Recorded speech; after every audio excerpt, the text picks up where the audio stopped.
Hello everyone and welcome to the public space. Today we have a frame game report, the third and probably the last in this series where we look at Starbucks. So as a reminder, we've looked at how two guys in Starbucks have triggered a whole change at Starbucks. We've looked behind the scenes in what kind of organizations were backing these diversity changes at Starbucks, who benefited from it, and in many cases, well, Starbucks seems to be involved in essentially buying out peace in this industry that diversity has become.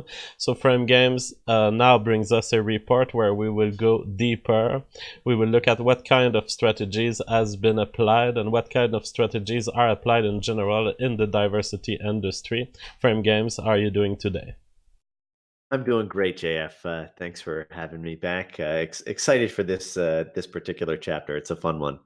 Me too. So going deeper, what are you going to talk about today? All right, so I think first I'm just going to summarize where we are in the story, and I think this will be the last chapter in the Starbucks specific saga. But I want a lot of the life lessons from this trilogy just to stick with people, and so I'm going to just start with a little opening the segment that I prepared, which is first to say that why you should care about this Starbucks series, which is to say that this is a flashpoint from which to understand the totality of how diversity politics affects your life, your business, and the world around you.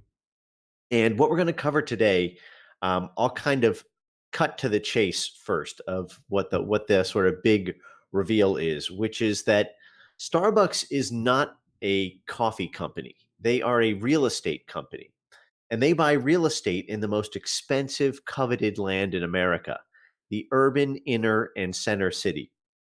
Starbucks are not cucks. They are powerful neo-colonialists negotiating with the natives, so to speak. So, JF, one of the things I like to stress very often is the dividing line between being, say, a cuck and being what I typically call a high sparrow, somebody who uses diversity politics as their path to power and may sometimes engage in that sort of surrendering cuckish behavior. But it's really kind of a Machiavellian way to abuse diversity politics and use it to your personal advantage. Does that make sense? Absolutely. And so are you saying they are ice sparrows? Yes. So here is how it works, and then we're going to talk in specifics. Starbucks learned that to win the inner city coffee game, they could bribe local officials and community leaders into giving them virtually unlimited licenses to operate and buy real estate in big cities, even if that meant gentrifying neighborhoods with poor Black and Hispanic majorities who deeply resent Starbucks and are deeply ethnocentric peoples. The racial minorities don't want Starbucks there. And Starbucks, as through something we'll cover, which is called the Starbucks effect in real estate circles, is the leading gentrification indicator in the world. But Maybe I'll I just tend talk to about that. think of Starbucks as a symptom. Are you telling me that Starbucks is the actor of gentrification? They are both, but they are often the actors because they act in concert with real estate developers and city council members, as well as community boards who they happen to pay millions of dollars to. And in fact, the best thing, one of the things we'll cover here today is that they're totally busted. I mean, they have it in their own CSR, corporate social responsibility annual reports, how their philanthropy has gotten them licenses to operate in places that would otherwise hate them. Okay. But yes, what So they not do not is only is the Mhm. coffee shop implementing itself and it has an effect on the town, but the fact that they recruit municipal people and the fact that they shape the political landscape will also contribute to other gentrification that's completely unrelated to coffee. Oh yes, it's completely unrelated to coffee, and in fact, a lot of their value is tied up in the amount of real estate that they own. And what they're doing is they're basically buying.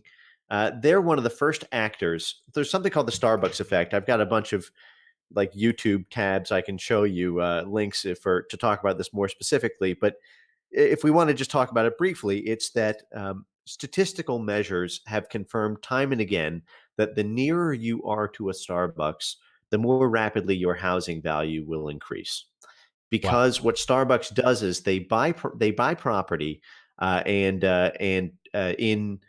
neighborhoods that are sort of initially on the edge of the wealthier, whiter parts of big cities.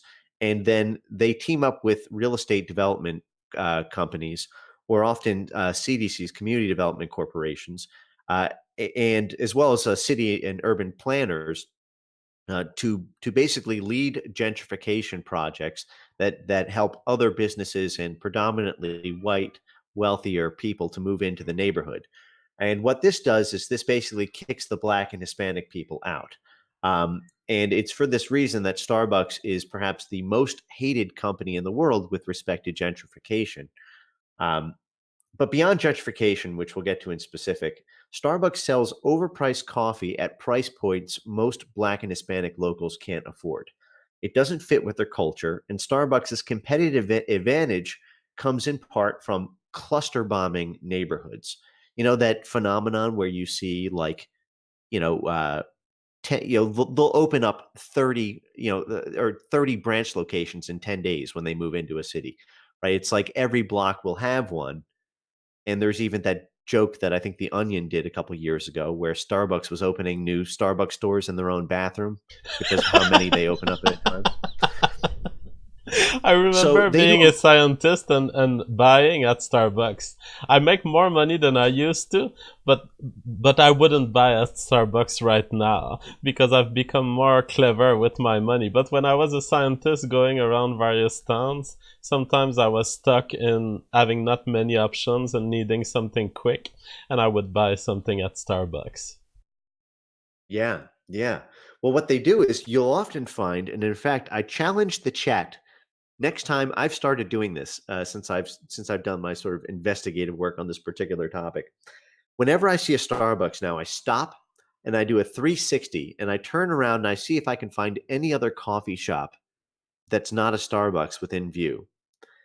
And with extremely rare exception, it's always so weird that whenever I see a Starbucks, it's the only Starbucks nearby. It's the only coffee place nearby. I thought this was really weird at first. And then I started to read the annual reports and more of the corporate strategy and analyst reports on Starbucks' business model and how they rose to prominence. And what they do is they cluster bomb neighborhoods. So they don't just open up shop, they invade. And this leads to supersaturation plus something called cannibalization, where their goal is to get so many Starbucks coffee shops in town that they start cannibalizing profit off itself rather than off of other coffee shops nearby.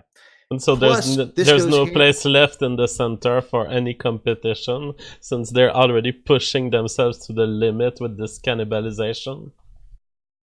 Well, and it gets worse. The other thing they do is they negotiate exclusivity clauses all the time. Starbucks, in fact, I can show you links. Starbucks real estate negotiators, that's real estate representatives, and yes, kind of weird, right? Like, why does you think Starbucks is hiring baristas and like branch managers? They have a whole department dedicated to real estate negotiation, and they're paid the highest in the business. I think they make $132,000 a year just for negotiating. Just for a person who's paid full time to negotiate real estate contracts. And the Okay. things that they negotiate most are these exclusivity clauses that forbid nearby shops or near anyone in the same development from serving hot drinks like coffee or tea. So you got this 1-2 punch where they cluster bomb the neighborhood, and then they forbid other people from selling the goods that Starbucks sells. Now you can imagine what this does in a Black and Hispanic neighborhood where they take a lot of pride in their ethnic, cultural traditions, like the way that their local food, the local community. So normally, a community board or local city council would reject Starbucks' applications to set up shop in their part of town, and this is the job of a city council, and this is something that community boards are elected to do, basically, to determine who gets licenses to operate in their area. The But development Starbucks is priorities, as administrators like to call them. Yes, yes, that development priorities, as well as everything from zoning to the way the Commission on Urban Planning is going to work with the various community boards to. Um, y- y- anyway, I can get into that, but Starbucks has mastered this trick that's called strategic corporate responsibility, or as I like to call it, weaponized philanthropy. Um, Another way to describe it is community investment scamming, and what that involves is Starbucks seeming to bend over ass backwards to give philanthropy to these underprivileged Black and Hispanic communities largely. But that money is actually going to the local church leaders and the local city councilmen and community boards in order to purchase basically long term licenses to operate in the area. This is for anyone who's familiar with the uh, 2008 financial crisis. Are you aware, JF, of the Community Reinvestment Act? Uh, does Not that this say act, it's no. Is it the crisis okay? related to real estate? Yes. So there was a crisis moment in the diversity industry in 2008 when uh, people caught on to the fact that there was this little obscure law that normies didn't really know much about called the Community Reinvestment Act of 1977. And what it did was it became armed during it was basically dormant for about 15, 16 years. It was passed in order to get big banks and financial institutions to invest in the urban areas that they did business. And sorry, one second.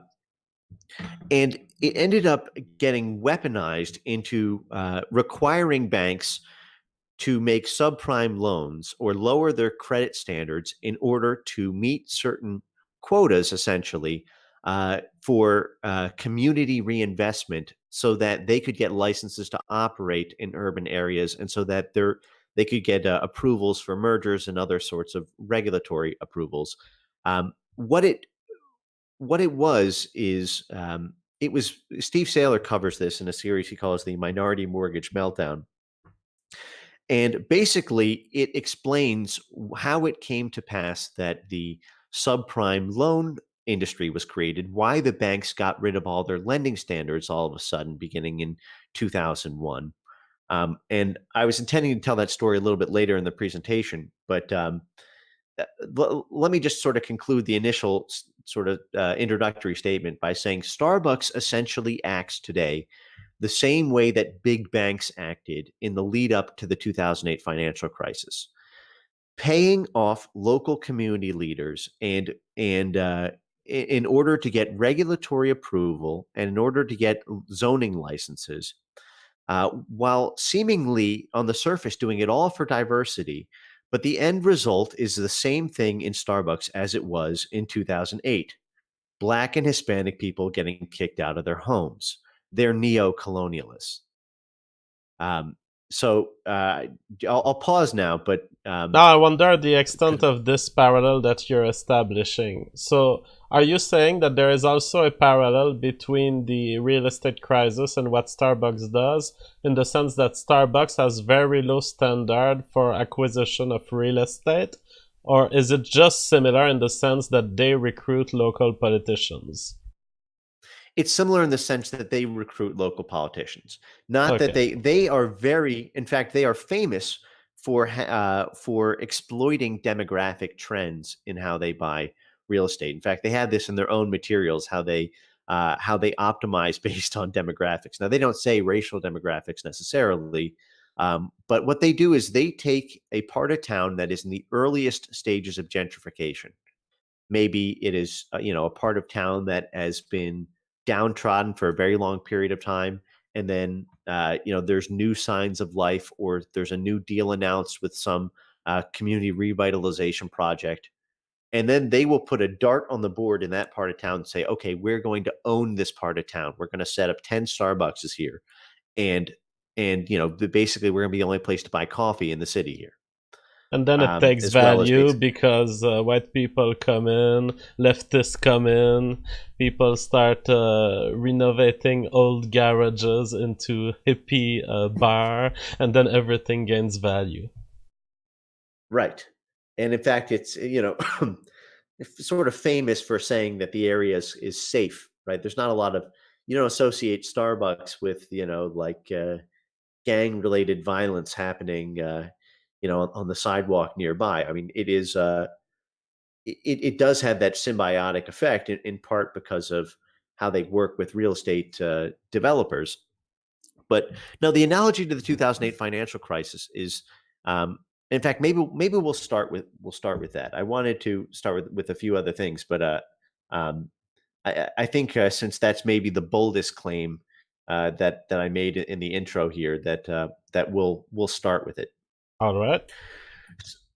So I initially became interested in the real estate angle because of a Starbucks that had been. I was on their website and I was looking at how they announced that they were doing 15 community run stores that they were opening in the sort of the blackest of neighborhoods and sort of the most Hispanic of neighborhoods in America, and that they were doing it as a sort of quasi charity operation where all of the stores would be staffed. If it was in a black neighborhood, it would be staffed by black people. That all of the goods purchased would be through black owned vendors. The whole thing, top to bottom. I can send you some links so that you're sort Wow. of on the same Seems page with me if you're complicated. interested. Seems quite complicated to organize that kind of thing when you have a chain of distribution that's all isolated and well oiled. So here you go. I just sent you the link in the lobby. It's less complicated than you'd think because of how it works. I was really interested when I saw this to see basically a case study and how exactly this would work.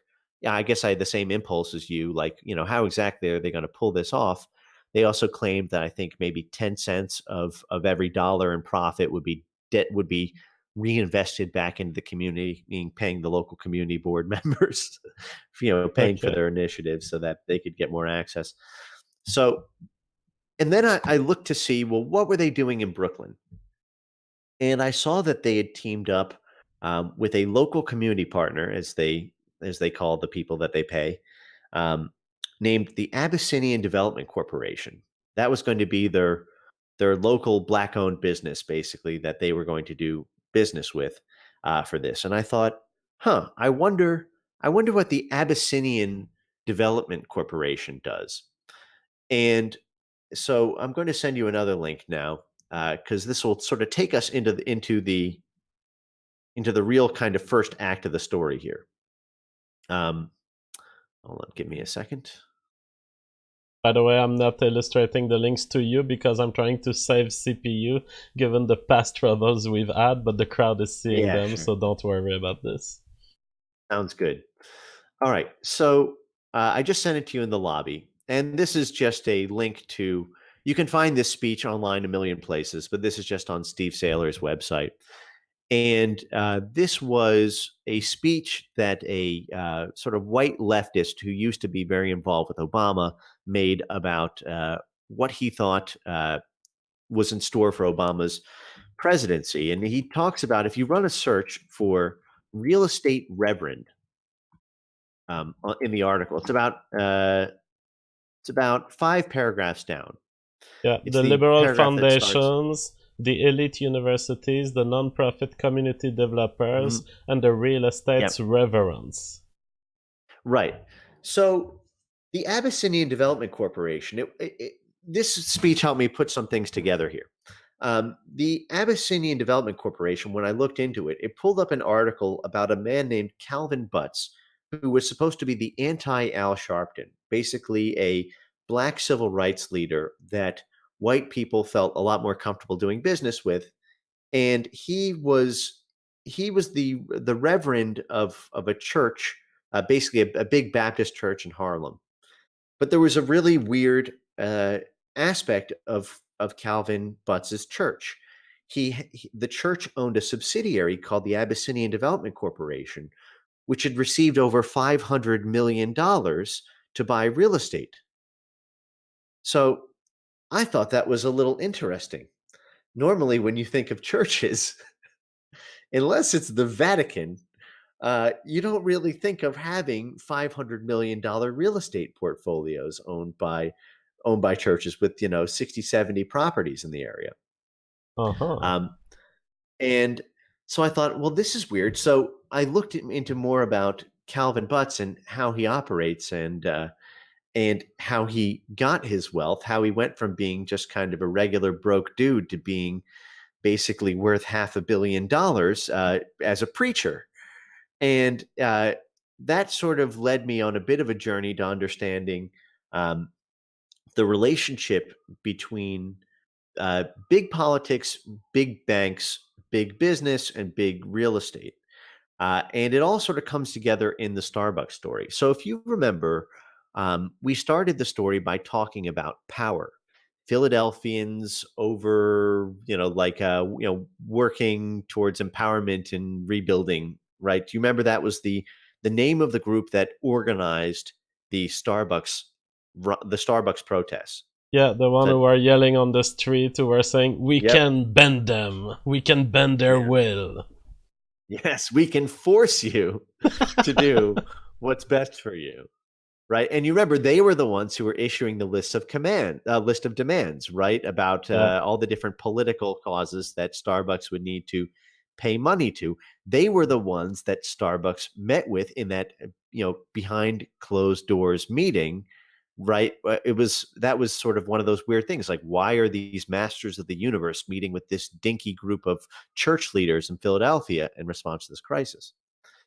Well, um, this is the answer. The answer is that the Community Reinvestment Act of 1977 was basically instituted um, during the Carter administration as a way to uh, quell a lot of the race riots of the 1970s and the fact that a decade of affirmative action had not yet produced any changes in black ghettos and in basically like black parts of town or Hispanic parts of town, minority parts of town that eh, where the allegation was they really couldn't get on the escalator to wealth because they didn't own property, the property wasn't worth really anything to begin with, and someone had to jumpstart the cycle of getting investment into these uh, racial minority communities. And so the Community Investment Act of 1977 basically said that if you want regulatory approval for things like mergers or things like you know um, sorry, acquisitions, or if you want to open up branches in different parts of town, you need to have a rating of satisfactory or higher on your community reinvestment scorecard. Are you Now, following me so far? just to understand this act, are you it's a federal act, but it essentially gives huge power to local city councils? Yes. Huge power to local city councils and to the people who pressure them. The Saul Alinsky community organizing groups that we've talked about before, the ones who often, so what will happen is these. Remember, we talked about disparate impact law and how these community organize. You could basically sue a company for anything because everything creates a disparate impact, and disparate impact is illegal in housing and does this sound familiar? Do you remember from Yeah. I think it was so the majority of these suits and pressure was brought by organizations like Acorn, like Fight, like Power, like all of these.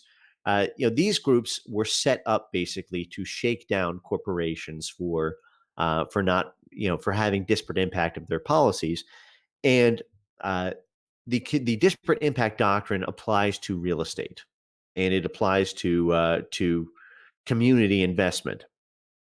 So basically, from 1977 to 1994, the Community Investment Act existed, but it didn't have much teeth. In part, this was because it took a little bit of time for the regulators to get in place after 1977. And then from 1990, I'm sorry, from 1980 to 1992, we had Republican governance. That is, we had the 8 years of Ronald Reagan and then the 4 years of George Bush Sr. And the Community Reinvestment Act was not really enforced much by federal regulators. It didn't have much teeth. It had gums, but no teeth.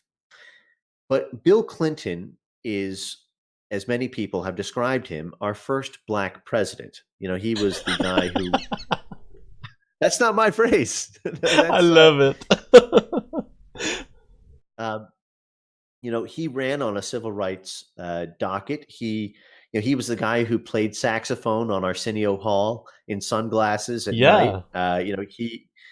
He really built his political career on diversity politics, on being kind of a slick talking white guy who could own the racial minority vote. And one of the things that he did in 1994 was he radically increased the power of the Community Reinvestment Act, as well as created something that were called empowerment zones. So, empowerment zones were basically $100 million block grants to racial minority majority areas that you just got money basically for being poor, black, and in need of revitalization. And you Hmm. get these grants, $100 million at a time. And this coincided with the explosion of the phenomenon known as the CDC. The CDC is the Community Development Corporation, which is essentially the key, a corporation that gets shit tons of money from the federal or state grant makers, as well as often by private foundations, and is staffed by local community leaders. That is, church leaders, local political activists. You wonder what people with these political activism degrees do when they grow up, when they spend $200,000 buying them in college. This is what they do. They work for a local community organization or a CDC, a community development corporation, and they walk into hundreds of millions of dollars of funds that are there basically for political influence, to buy up local influence and receive federal funds that politicians are pressured into giving in order to buy the minority vote or the left wing white vote. What could go Um, wrong? what could go wrong? Well, actually, All I good had intentions. I really want to get to this. I was up and way too late one night researching this about Sometimes two I 2 weeks. wonder, how do you even survive? You spend so much time researching. Well, it's How old are fascinating. you? 80 years old? Keeps me young, or it destroys my hairline. I mean, it's just this is it's what it is. It's like, what if a car crash lasted an entire lifetime? Would you ever That's keep exactly how driving? it feels as you describe these economic structures. I'm like, oh god, it's painful. Like, you can't take your eyes away from it. So this whole phenomenon of the real estate reverend that Robert Fitch talks about with respect to Obama's rise to power is that beginning in 1995, really, you started having these church leaders suddenly getting a shit ton of money, because that, in conjunction with another program called N, NTMC, I mean, the National Market Tax Credits, basically seven. Yeah, these are enormous. It's like, I don't know, like I think it's like $1.5 trillion in the past 15 years have gone into this program. Like, not even joking. It's like $1.5 trillion. And I have citations for all this if you want to get into it. And I will make sure that I post this at the end, by tomorrow All for the right. chat. Um, but basically, all of this was done in order to revitalize these areas And also, there was a lot of big money into it, a lot of money in it for these real estate developers who saw an opportunity to get this prized urban land that would go from being worth nothing to potentially being some of the most expensive real estate in the country, right? I mean, Center City Manhattan, for example, is that's very expensive, right? But imagine if you got it when it was imagine if you got, I don't know, Williamsburg, Brooklyn, which is like the most gentrified part of Brooklyn now, 10 years ago when it was, when there was, basically no white people. It goes from, especially if you have enormous plots of land there. All right. So let me continue with the story here. Beginning in 1995, a new business model opened with Bill Clinton for these church leaders and these community organizations, which had been in place now for about 30 years. The Saul Alinsky ones we talked about, Hmm. to not just shake people down for to get like racial discrimination lawsuits and disparate impact lawsuits and make their money that way, or through private foundations, but to start getting government money hand over fist. And these corporations double as being real estate developers and as being the corporate philanthropy diplomats for large corporate sponsors who could also pay them to ward off racial discrimination or disparate impact or hostile workplace environment lawsuits. So they became the corporate ambassadors. I don't know if you're following me so far, but this is where the commercialization aspect of it starts really revving up So for we're talking corporate about the kind philanthropy. of people of the three pros that Starbucks has hired. Are we talking about that kind of people? We're talking about two of them. We're talking. So one of them was Sherilyn Ifill was the NAACP. That shakedown has been going on for 100 years, or at least since the 1950s, 60s. But the two other ones, Byron Stevenson and Heather McGee, are community organizers. Basically, that's how they got their start. That's their main network. So um, we're going well beyond what most people think of when they think about diversity industry shakedowns. They think about Jesse Jackson, Al Sharpton. This is much, much deeper than that. This is, but it is sort of getting to what they get paid to do. But we're going to take it in the specific example now of philanthropy. So um, in that case, they were getting paid as consultants.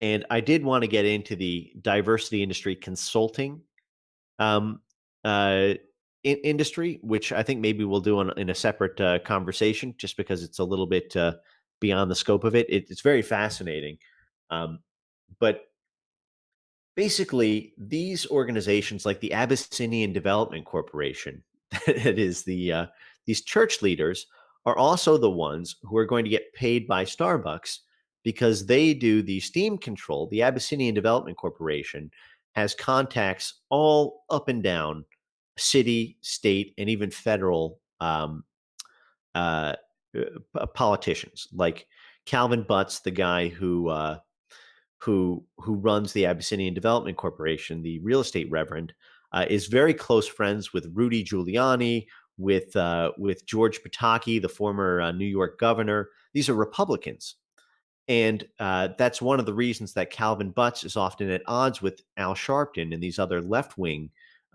black preachers who do these diversity shakedowns, is because the Republicans like Calvin Butts and the Abyssinian Development Corporation because they're the kind of black community leader that Republicans can work with.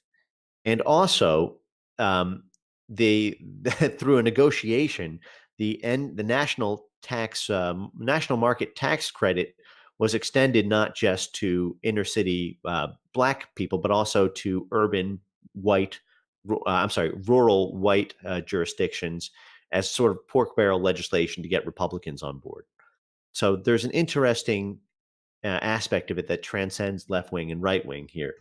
But let's sort of get into the story of um, philanthropy.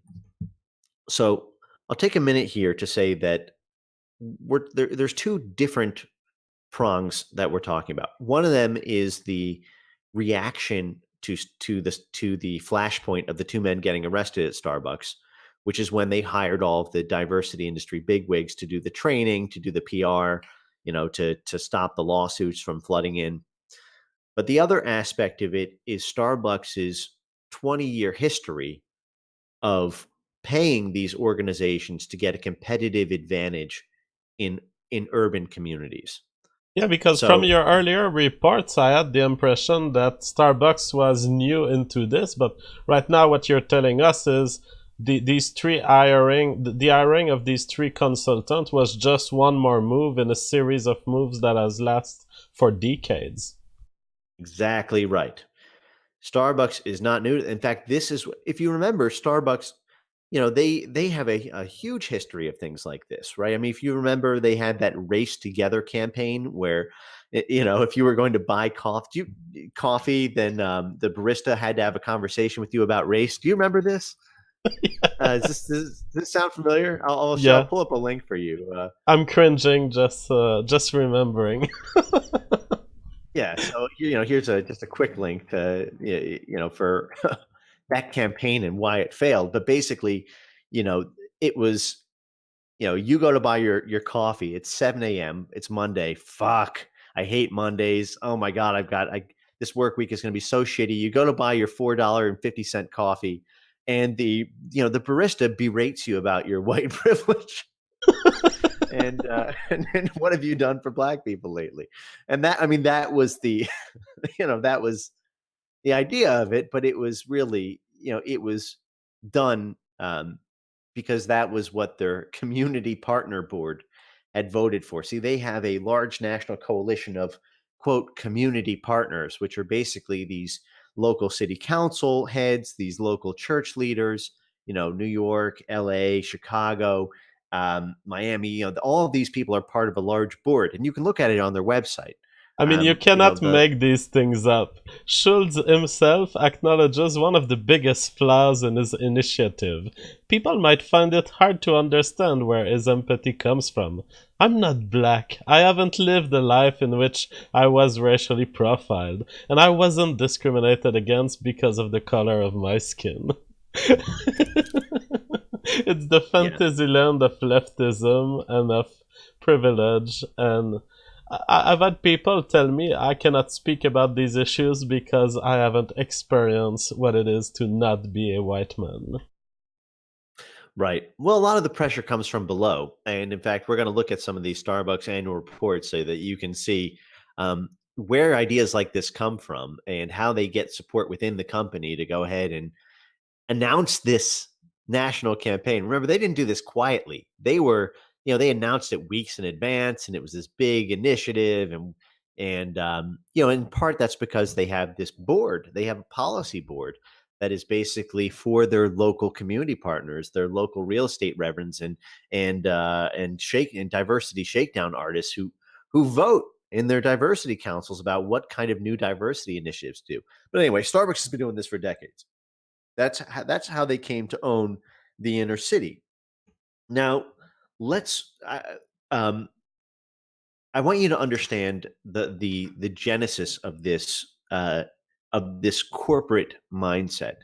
So to do that, I'm going to first uh, introduce you to one of the most successful articles uh, ever published in the Harvard Business Review. The Harvard Business Review is it's basically the Harvard University uh, like business strategy journal. It is the go-to place for cutting edge corporate strategy. So I Okay, just sent think you a link tank. in the yeah, well, it's a journal. What they do is they publish case studies. They publish like the newest advances in theoretical corporate strategy. Okay, All right. so there's an article here by this article was written by Michael Porter. Michael Porter, if you don't know, I'm curious how many people in the chat know who Michael Porter is.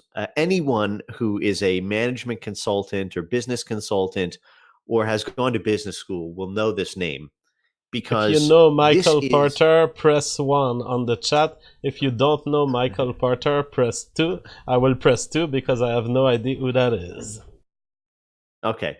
Cool. No, thanks. This is useful to see because I, I always wonder with this corporate stuff, like there's just so few people covering it, and I'm a corporate attorney, and I find this stuff endlessly fascinating. But it is how the world works. The world runs on business. Um, Michael Porter. Let's see, a lot of zeros and twos. All right. Um, I'm gonna. All right. No one knows him. Michael, no one knows. That's amazing. Michael Porter. One All right, we'll guy. look him up afterwards. Um, he is the godfather of corporate business strategy. He is the man who invented corporate strategy, basically. He uh, basically he came up with the whole concept of the value chain. How the supply chain works together with to create value. He basically created the modern concept of corporate value. Um, he is he is God of corporate strategy, and he released this article in 2001 that explained how corporations can use philanthropy to gain competitive advantage. And he notes a trend that was happening, beginning in the 1990s, uh, that he eventually saw as being the only way to do business in the future. And this article, I'm just going to read a few relevant sort of clips from it. Um, and I put this in the presentation as well. But he talks about how there are four traditional um, explanations for why companies might engage in philanthropy. In fact, I'll take a step back by talking about libertarianism and Milton Friedman. So, as I'm sure you're aware, as a libertarian, Milton Friedman, had that kind of Ayn Rand concept of what a business is uh, supposed organized to do, and that is to make money for its shareholders. Okay, so Porch Min in the comments here says Professor Porter is the most cited author in business and economics. That's correct. He is more than a guru. He is a godlike figure. When he speaks, the business world listens. And uh, philanthropy and business seems like a match made in hell, because the only seeming justification for corporations to engage in philanthropy is if it is somehow unseemly or corrupt, right? Because not only is the bedrock principle of a corporation that it's organized to maximize shareholder profit, but you actually have an affirmative obligation under the law. You have a duty of care, a statutory duty of care to maximize shareholder profit. And if you don't do that, you can actually be liable for shareholder class action lawsuits against the management of the company for engaging in actions that fail to maximize profit. So Mm-hmm. you have to ask yourself, just how does it maximize profit to pay off these church leaders and city council members in a way that is also, say, not hopelessly corrupt? So the article talks in the section here at the bottom of page 3. It talks about four prevailing justifications for CSR, corporate social responsibility, and one of these, they talk about a moral obligation, but that doesn't make money. Sustainability, but that doesn't make money. They talk about reputation, that counts, but there's one here that stands out: a license to operate. So the license to operate is very interesting. Basically, and now if you go to the middle of page 4, there's a sentence that starts: the notion of license to operate. I'll just read it out loud here. Yep. Derives from the fact that every company needs tacit or explicit permission from governments, communities, and numerous other stakeholders to do business. So basically, if you don't engage in enough philanthropy, you can have your corporate approvals yanked. You can't do business in that part of town. Now, um, so what Porter explores in this article is sort of this revolutionary new way. This is in 2001 or 2006 is when this article came out, but he describes for the decade before for companies to basically start paying local community leaders to basically start investing more and more in their local communities in order to ensure long-term operations, basically by solving concerns of local communities. The communities will start solving concerns that you have. Now, it's one thing if you're looking at this in the abstract, but when you marry this with racial identity politics, it starts to get extremely fucking nasty.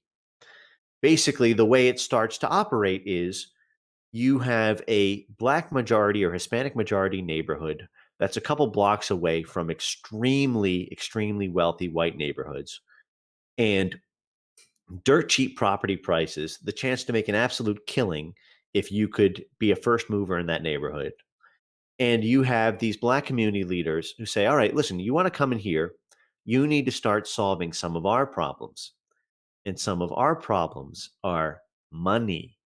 Some of our problems are not enough black employment, say, not enough black business, business done with black, suppliers or black vendors or That's folks in the exactly neighborhood. my Or problem, Frame Games. That's exactly everyone's problem. We oh, all it's going want to get money. so ugly. I'm going to show you an example here. The one that kept me up until like I was supposed to go out actually, and I just couldn't tear myself away from this. Well, maybe I'll do that next after I get through this article because what I want to tee up is this distinction that Porter talks about. This article, uh, and again, this is one of like the top 10 or 20 most important articles in the HBR. It's like it's in their Hall of Fame. And it's the difference between reactive corporate philanthropy and strategic corporate philanthropy.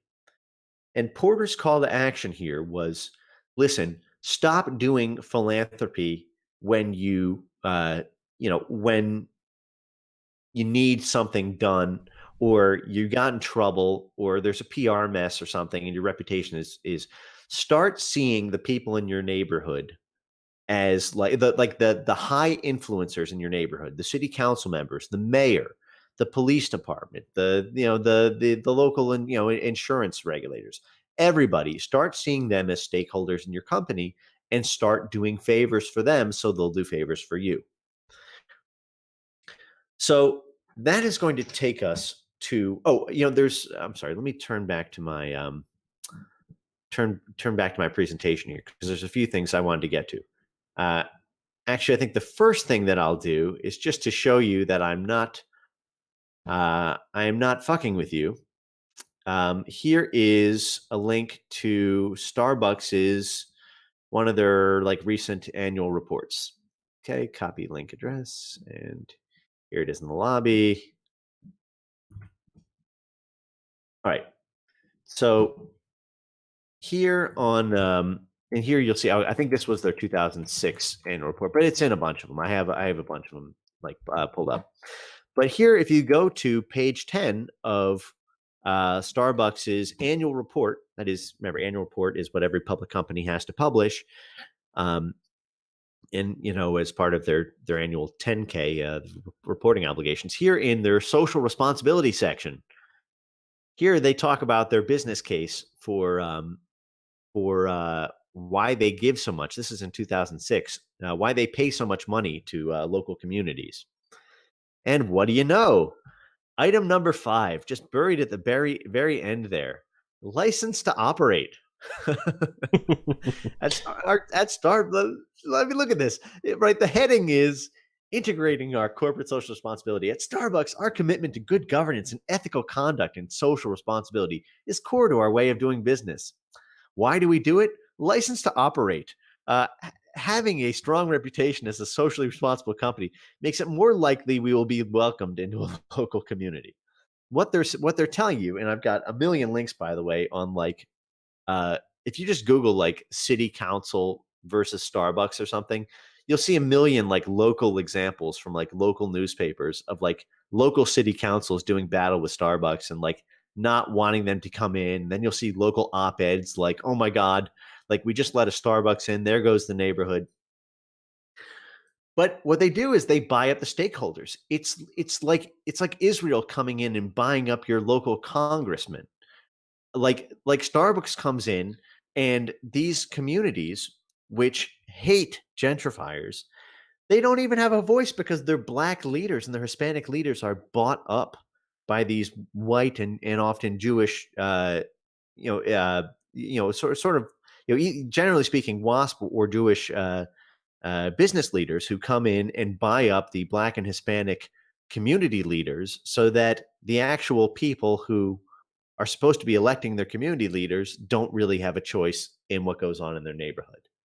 I don't know Wow. if this is starting to gel with some of our earlier things. I'm going to show you a case study now that I'll turn to, um, but let me first make sure that I'll read I've some gotten super through most. chats while you do that. Okay, I will say the great. impression you give me, this is exactly why even someone who's business minded like me, I don't want to get involved into starting businesses because it's that kind of swamp you have to swim in. It's amazing that it happens, and it's amazing that it remains viable for Starbucks to be investing so much in social capital and still make profit out of its activities. As the News Network sends us $50. He says, Frame Games and JF, awesome as always. It's so good to be back on Monday because Jewish people cannot super chat to me on Saturday and Sunday. And so Alze's $50. I keep waiting for them during the week, and I try to go through the weekend without his big super chats. Mendelbrot says, all the best trilogies come in threes. TKUA says, you're welcome, Dainty. I think he's referring to our moderators who thank people who give money to the show. Thank you so much for the moderators to be adding this human aspect to our show, which is wonderful. Frederick White says, I am about 250 pages into Slaughter of Cities by E. Michael Jones. This is a must-read if you want to know how the FHA destroyed our country and drove us into the suburbs. Catholics were screwed. Alfonso Beltran Yep. says, JF, please do echo when saying Starbucks. I haven't reset my echo effect since Warski Live. I may do it in the future, but I don't have it available right now. And I'm changing computer. I'm currently building a i9 7900, one of the strongest computer possible to be built right now. I'm still waiting for some parts, but right now I've put the CPU in the motherboard, so I won't have an echo effect until I finish this work.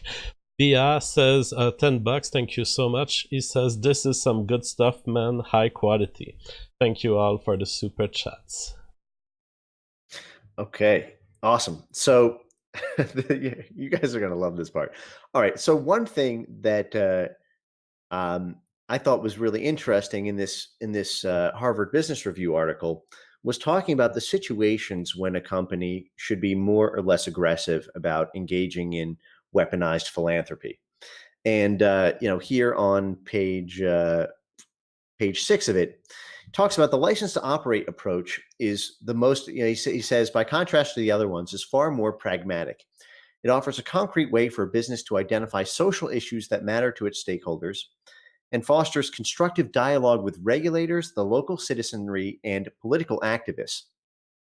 One reason, perhaps, that it is especially prevalent among companies that depend on government consent um, and those that rely on the forbearance of their neighbors. So I thought this was an interesting phrase, and it got me thinking about Silicon Valley and tech. And because it was a relatively recent thing, if you remember, that Google and Facebook became complete SJW overlords, right? They always had that liberal strain in them, Yeah, but it really wasn't until about 2014 when it was like suddenly it became it changed how you interacted on the platforms. Like, there was always a strain in it there, but then sometime around, they started giving shit. Google started, and Facebook actually, both of them gave shit tons of money to Black Lives Matter, to a number of other, like, explicitly racial groups, and it was kind of like, huh, well, that's weird, and they have not dialed that down, since then. So it got me thinking about Silicon Valley, and obviously, if you want to do business in like the local inner city or whatnot, you're going to see these kinds of disgusting sort of racial pay to play payoffs. So I started reading about the history of weaponized philanthropy in Silicon Valley, the history of giving, and I'm gonna give you an article now that does a fantastic job of describing it, and then we're going to follow a case study for everyone to see exactly how this works. So just give me one moment for my notes here. Um, Hold on a second. Is it the Peter Hero Silicon Valley Giving? Yes, there it is. Yep. And I just sent you the link here in the chat. All right. So this is an article. It says that it's from August 24, 2016, but it was actually, if you'll see at the bottom, this was actually initially published in November 27th, 2000. Okay. And in 2000, so this is right at the dawn of corporate philanthropy in Silicon Valley. It was the year 2000, and this article describes how this guy comes to town. He looks around and he sees these companies, and he says, "You know what? These fucking assholes are so tight-fisted. Unlike Coca-Cola, unlike Starbucks, unlike all these other big companies at the time, they don't give anything to charity." Um, they had this meritocratic, software developer mentality where you need to pick yourself up by the bootstraps. What you earn is what you deserve. And he talks about how he went about changing that by convincing Silicon Valley business leaders of the business case for philanthropy and how it could buy them things that would be often the most cost-effective way to improve their competitive position. A very interesting article, but one section really caught my mind because immediately I was thinking, Silicon Valley. You've got like Cupertino and Mountain View, but you're surrounded by like San Jose and like places that like bill themselves as like the heart of Silicon Valley, but they're really just kind of a place with a lot of racial minorities, but very little money. That doesn't really enjoy they're kind of like places that have a much harder time gentrifying and things like that. And there was a section here that caught my mind, caught my eye, and it is in the section about halfway down the article. You can run a search for the word Mayfair. And because I was immediately like, okay, what is the racial angle here? Because I know that the biggest business with these philanthropy things are always like giving money to racial groups for pay to play and so that you can buy, 30-40% of the vote wherever you go. So I started looking like, okay, what is the racial angle here? And here in the article, it says, nowhere will Hero's particular brand of community building be put to the test more than in the Mayfair neighborhood of East San Jose. It is there in a low-income, mostly Hispanic community of 6,500, the birthplace of farm worker organizer Cesar Chavez. Cesar Chavez is basically the Hispanic equivalent of Martin Luther King and Malcolm X rolled into one. If Okay. you're not familiar with sort of American racial history, Cesar Chavez is the Hispanic guy. He's the guy. Okay. And if you have any connection to him, it's like having a connection to Martin Luther King. This is one of Hero's high flyers, risky but with potential for big returns. In 1997, the Mayfair Improvement Initiative is aimed at permanently upgrading the prospects for an entire neighborhood, its streets, its homes, its schools, and its residents, projected to involve more than $15 million in public and private funding. That amount ended up going up, as we'll see, including $5 million from the Hewlett Foundation. The Hewlett Foundation is a basically left-wing SJW, like neo-colonialist foundation with absolutely hilarious links. But it Okay. involves a breathtaking array of 76 separate improvement projects, boosting literacy, adding streetlights, crossing guards. Right, it seems like just kind of a giant revitalization project, right? Like as a white person, you read that and you're like, okay, that sounds good. It sounds humanitarian, and it just so happens to be in a Hispanic neighborhood. A Mm-hmm. little weird for like Hewlett Packard and Microsoft to be involved in this sort of thing, but I'm sure there's a reason. So he talks about how the community foundation is serving as a general contractor, managing funds, finding donors for additional investment opportunities, including the proposed Cesar Chavez sports complex, $1.5 million dollars for real estate developers there, overseeing it all. Hero sees Mayfair as a flagship project, a microcosm of what we're about. Uh, the list of projects and goals was developed by the neighborhood, not handed down. You're going to see how the sausage is made there, because that is a really funny joke, that sentence. But all right, everything is aimed at building connections between Hispanic and Vietnamese neighbors. Well, not really, between these corporations and these constituents, with public agencies and with corporate job. It's funny, it's all sandwiched in between there. You can delete about 2/3 of that sentence, and what you end up with is everything is aimed at building connections with public agencies. So let so I'll read one more paragraph in this before I we go on the journey of this, because I read all of the annual reports for this entire project. I was fascinated with it. It is a story of untold corruption, and there's a reason you won't see any follow up uh, in Fortune magazine about this particular case study. Uh, but anyway, says upgrading a neighborhood is not easy. An improvement in residents' economic prospects will encourage many to move out unless Mayfair becomes a more attractive neighborhood. And simply making neighborhood improvements without increasing household income will invite gentrification. Hmm. So keep that in mind. You have these huge Silicon Valley companies who are setting up a private foundation. You don't hear anything about, like you hear a little bit about public money here when they talk about it, but not much. And so this is creating the impression of what most people think of with like the Starbucks style corporate philanthropy. Like they go in and they're just improving the neighborhood.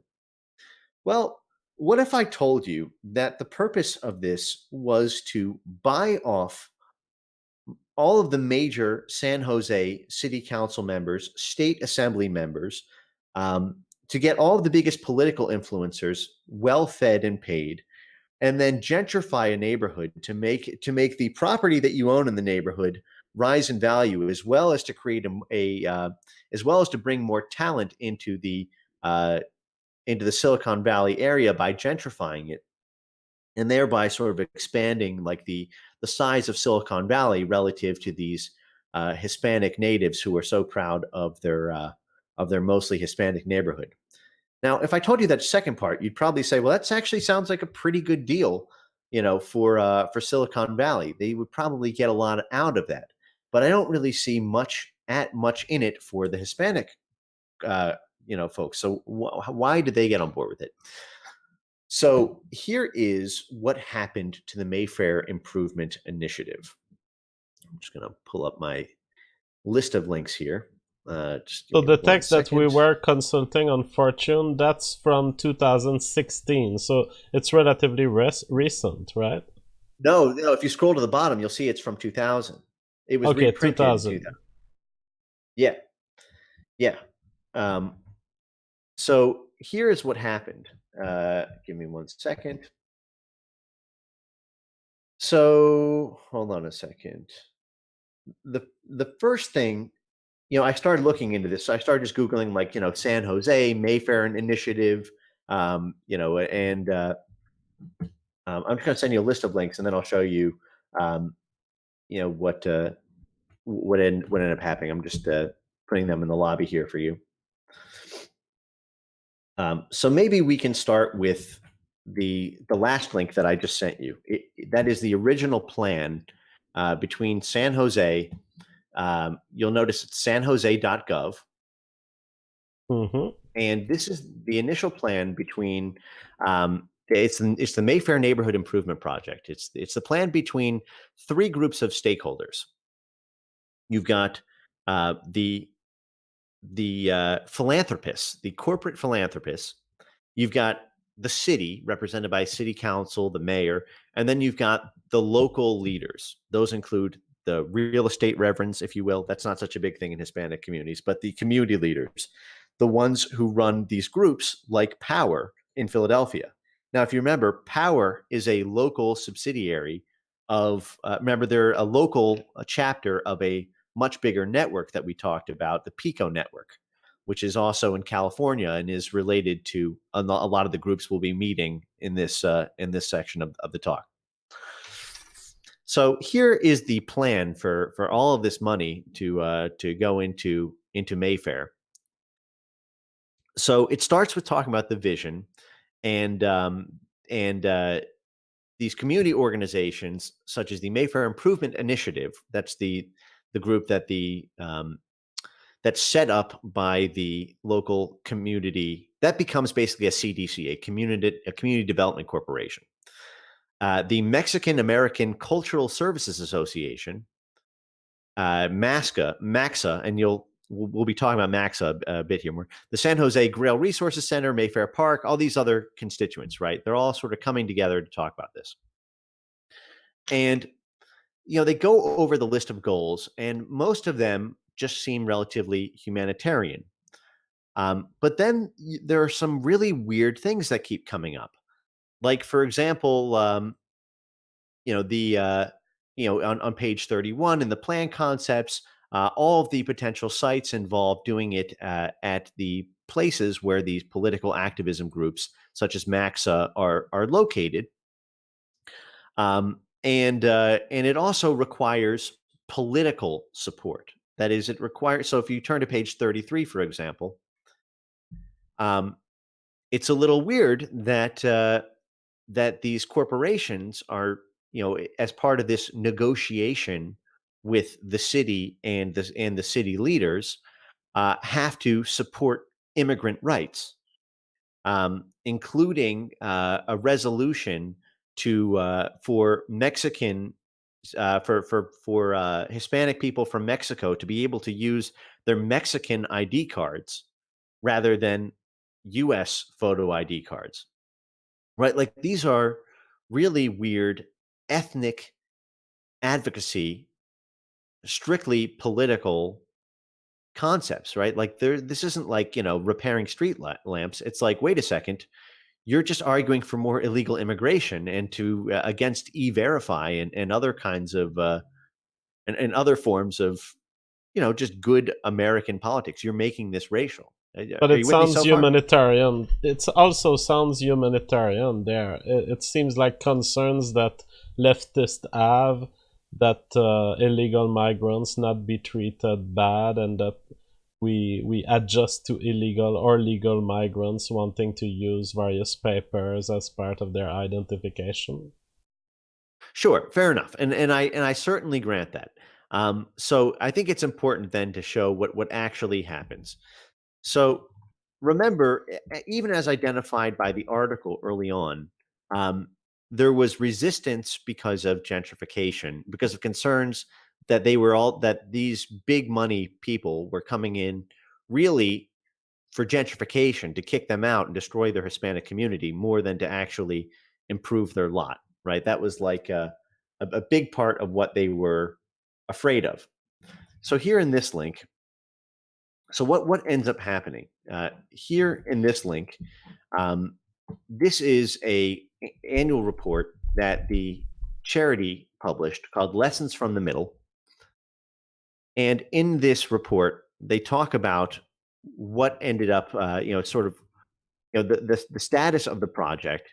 In fact, just to make sure that we end up on time. This report basically talks about problems that they ran into and what worked and what didn't work. And what I thought was really interesting about it is, um, it it wasn't happily written. Like, the No. report seems to Most talk of us had about. no idea what would happen in the coming years. It wasn't Yes, easy and there were numerous bumps in the road. That's why the Community Foundation decided to put together this toolkit. It looks like the last tips of a dying person to people who remain alive. And here's what I learned from life, people. it is. This fascinated me because I've read a million of these things, right? I mean, anytime you don't publish a corporate like piece like this without putting without a victory parade, without declaring victory somewhere. And one of the things that I kept seeing in this report was like 7 years, 7 years. Like people wanted to pull out beforehand. So like the community wanted us to keep putting in more money after 7 years. Like a lot of the sponsors wanted to drop out because of all the problems. Um, but we had to stay in there for 7 years. Like we had to convince them to stay in for seven. And I thought that was so weird. Like what is with this 7 year thing? So then independently, I was looking at the Abyssinian Development Corporation in New York and how how that reverend made the $500 million. And it turns out that the NTMS, I'm sorry, the National Tax Market Credit Program requires exactly 7 years of investment into an area in order to basically get a shit ton of money in public grants for the 7 year period. So basically, like they are.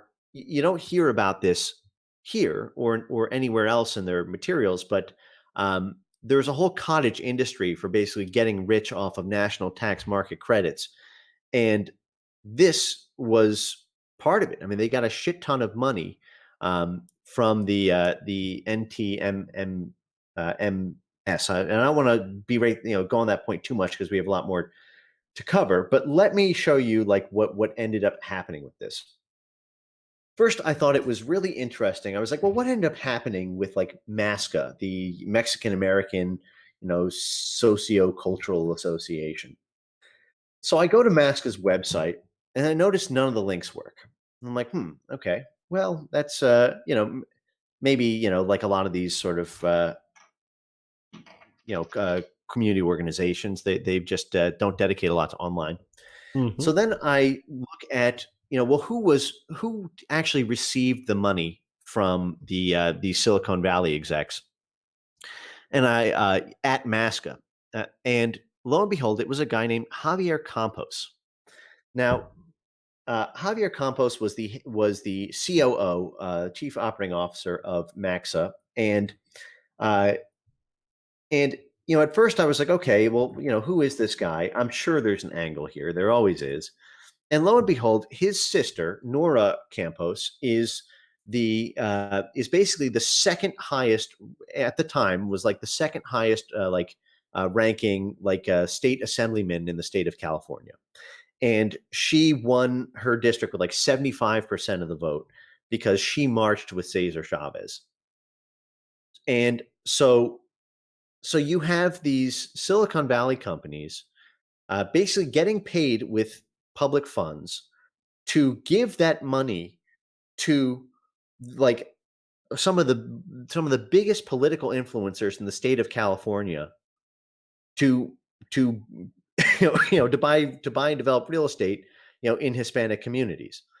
And a little I guess story on Javier Campos is pretty fascinating what ended up happening to him.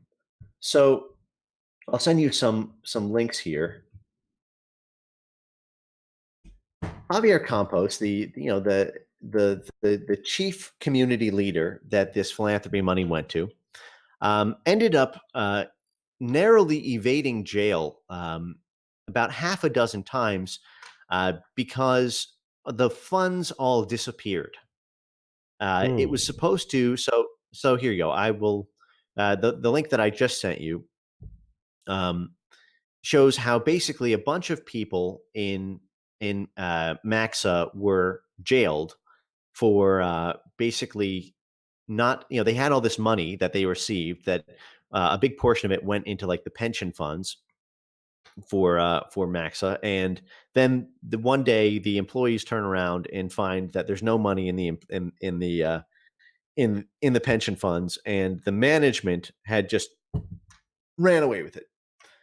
And there's a number of articles chronicling this. Basically, the whole thing was a corrupt front that none of the money actually went into revitalizing the community. Most of the people went to jail, except the head of it, who was the guy whose influence they bought, who then went on to become the head of city council in San Jose. Hmm. Uh, and and I mean, but this is a guy who now, and they passed a number of like, they passed a bunch of legislation that was like applauded by these guys, and there was a really interesting thing ended up happening um, to the Mayfair initiative that they set up, because I kept searching for the Mayfair initiative, and it turns out that the Mayfair Investment Initiative ended up getting so disgusted with these people, these philanthropists, that they end up changing the name to Somos Mayfair. Somos being a Hispanic word for, I forget right now. I have it in my notes, but basically they thought that the Mayfair Investment Initiative was like too colonial sounding, too English sounding, and they reconstituted themselves as a community organization that is dedicated in part to stamping out gentrification. So like they went on to be like because when you look at what actually ended up happening with all this money, is it had the effect of gentrifying huge parts of San Jose, or like the surrounding neighborhoods around Mayfair, not making the neighborhood richer, and having the community actually revolt against these philanthropists and taking the money and actually becoming an anti-gentrification activism fund. Um, So essentially, a bunch of true activists within this organization were not happy with what happened, and they've became anti proponents of it. They've become yes, an obstacle to gentrification. yes. So it's really interesting what ended up happening to the players in this. So Javier Campos basically, evades jail several times. Finally, he's caught up in so many corruption scandals that he has to leave office. So he ends up getting he ends up, I think, losing an election and then becoming like a big political pariah. And then he is hired by his sister's PR firm, essentially PR and lobbying firm. It is a Hispanic political advocacy organization, um, that ends up going through a number of iterations. And essentially, what you do if you work there is you get paid um, to lobby for Hispanic issues in the California State Congress. And I can walk through all the links for this if you're interested in gruesome detail. But he ends up becoming a political lobbyist for like racial Hispanic issues, and the organizations themselves are hilarious. It's I'll like the show you a end of link. Thank You for Smoking. The guy ends up being a consultant for others to Oh, replicate what he's done for the cigarette industry. yes. No, it's actually exactly like that. And what's really interesting is these ha- these companies stay in business in part. In fact, maybe I'll show you one in particular. Because last time we talked about the supplier diversity supplier industry, right? The diversity supplier programs and how much money's pumped into that. And remember how you get certified for being a minority owned business? Do you remember that section we talked about? Like Yeah. where, to You be a have to have minority a owned business, certain percentage of your board, but it doesn't have to be control. It can be a it doesn't have to be percentage, but economic rights. yeah. And not only that, they have these, it's not super easy because unlike the way diversity politics works uh, outside of the business context, where your race is what you self-identify, outside of the Rachel Dolezal cases, there is a racial tribunal that determines whether or not you are Black or Hispanic or white when you go to apply for minority business. Um, when you go to apply for minority business certification. So I don't know if you remember that, but one of the things we covered is that not only do you have to do written essays and like phone interviews, but you also have to do. There's also on-site visits so that they can meet with you in person uh, and determine basically how Hispanic or Black you are. And so I was really curious when I was following Javier Campos and his rise and fall after receiving all of this philanthropy money. And he landed at Vole Strategic Advisors, which is this political lobbying and diversity management group. And here I'll send you a link in the. I was looking in the lobby.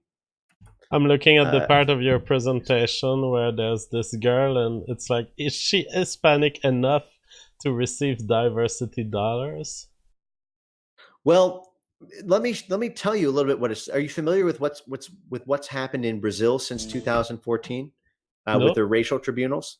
Okay, well, we're gonna take a little detour for this because I think this will change you forever, JF. This is remember At this point, I Brazil think is you the totally wasted me, frame games. I think that I cannot. You've made me reach the bottom of the barrel. I cannot be more okay. depressed than this.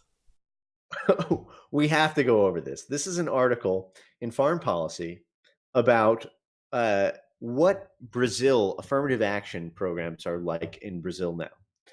So if you remember, Brazil is the template for like Canada and the US, right? It is like the Brazilification of all race is like the desired end result, right? We're all beige, we're all like there's no white majority.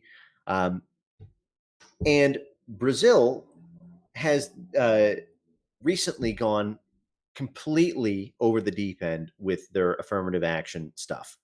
Um, they came to the affirmative action game late. They came in 2001. Remember, we came basically in the 1950s and 60s, but they came hard, so to speak, like late, but like in 2001 is when they started affirmative action, and in 2014 they passed the law of social quotas, which has mandatory set asides in all public sector positions that 20% of all positions have to be for non-white minorities. I mean, I'm a Um, geneticist. I have a doctorate in evolutionary biology. And if you ask me to start qualifying Brazilians, I wouldn't even be sure if I could point to what's a minority in Brazil. It's the most race mixed part of America. Right. Well, this exactly goes to show actually what is going to happen with these diversity industry programs in the future. Because so I'm going to just direct you to some of the more shocking parts of this article. Hold on, I have it all highlighted on my screen, so mm, I'm just going to bring this here. Hold on one second. Um, okay, so we'll start with the fifth paragraph down. This article is ostensibly about like 25 people who got kicked out of a med school in Brazil because they weren't Black, Okay. and it talks about sort of the evolution of this.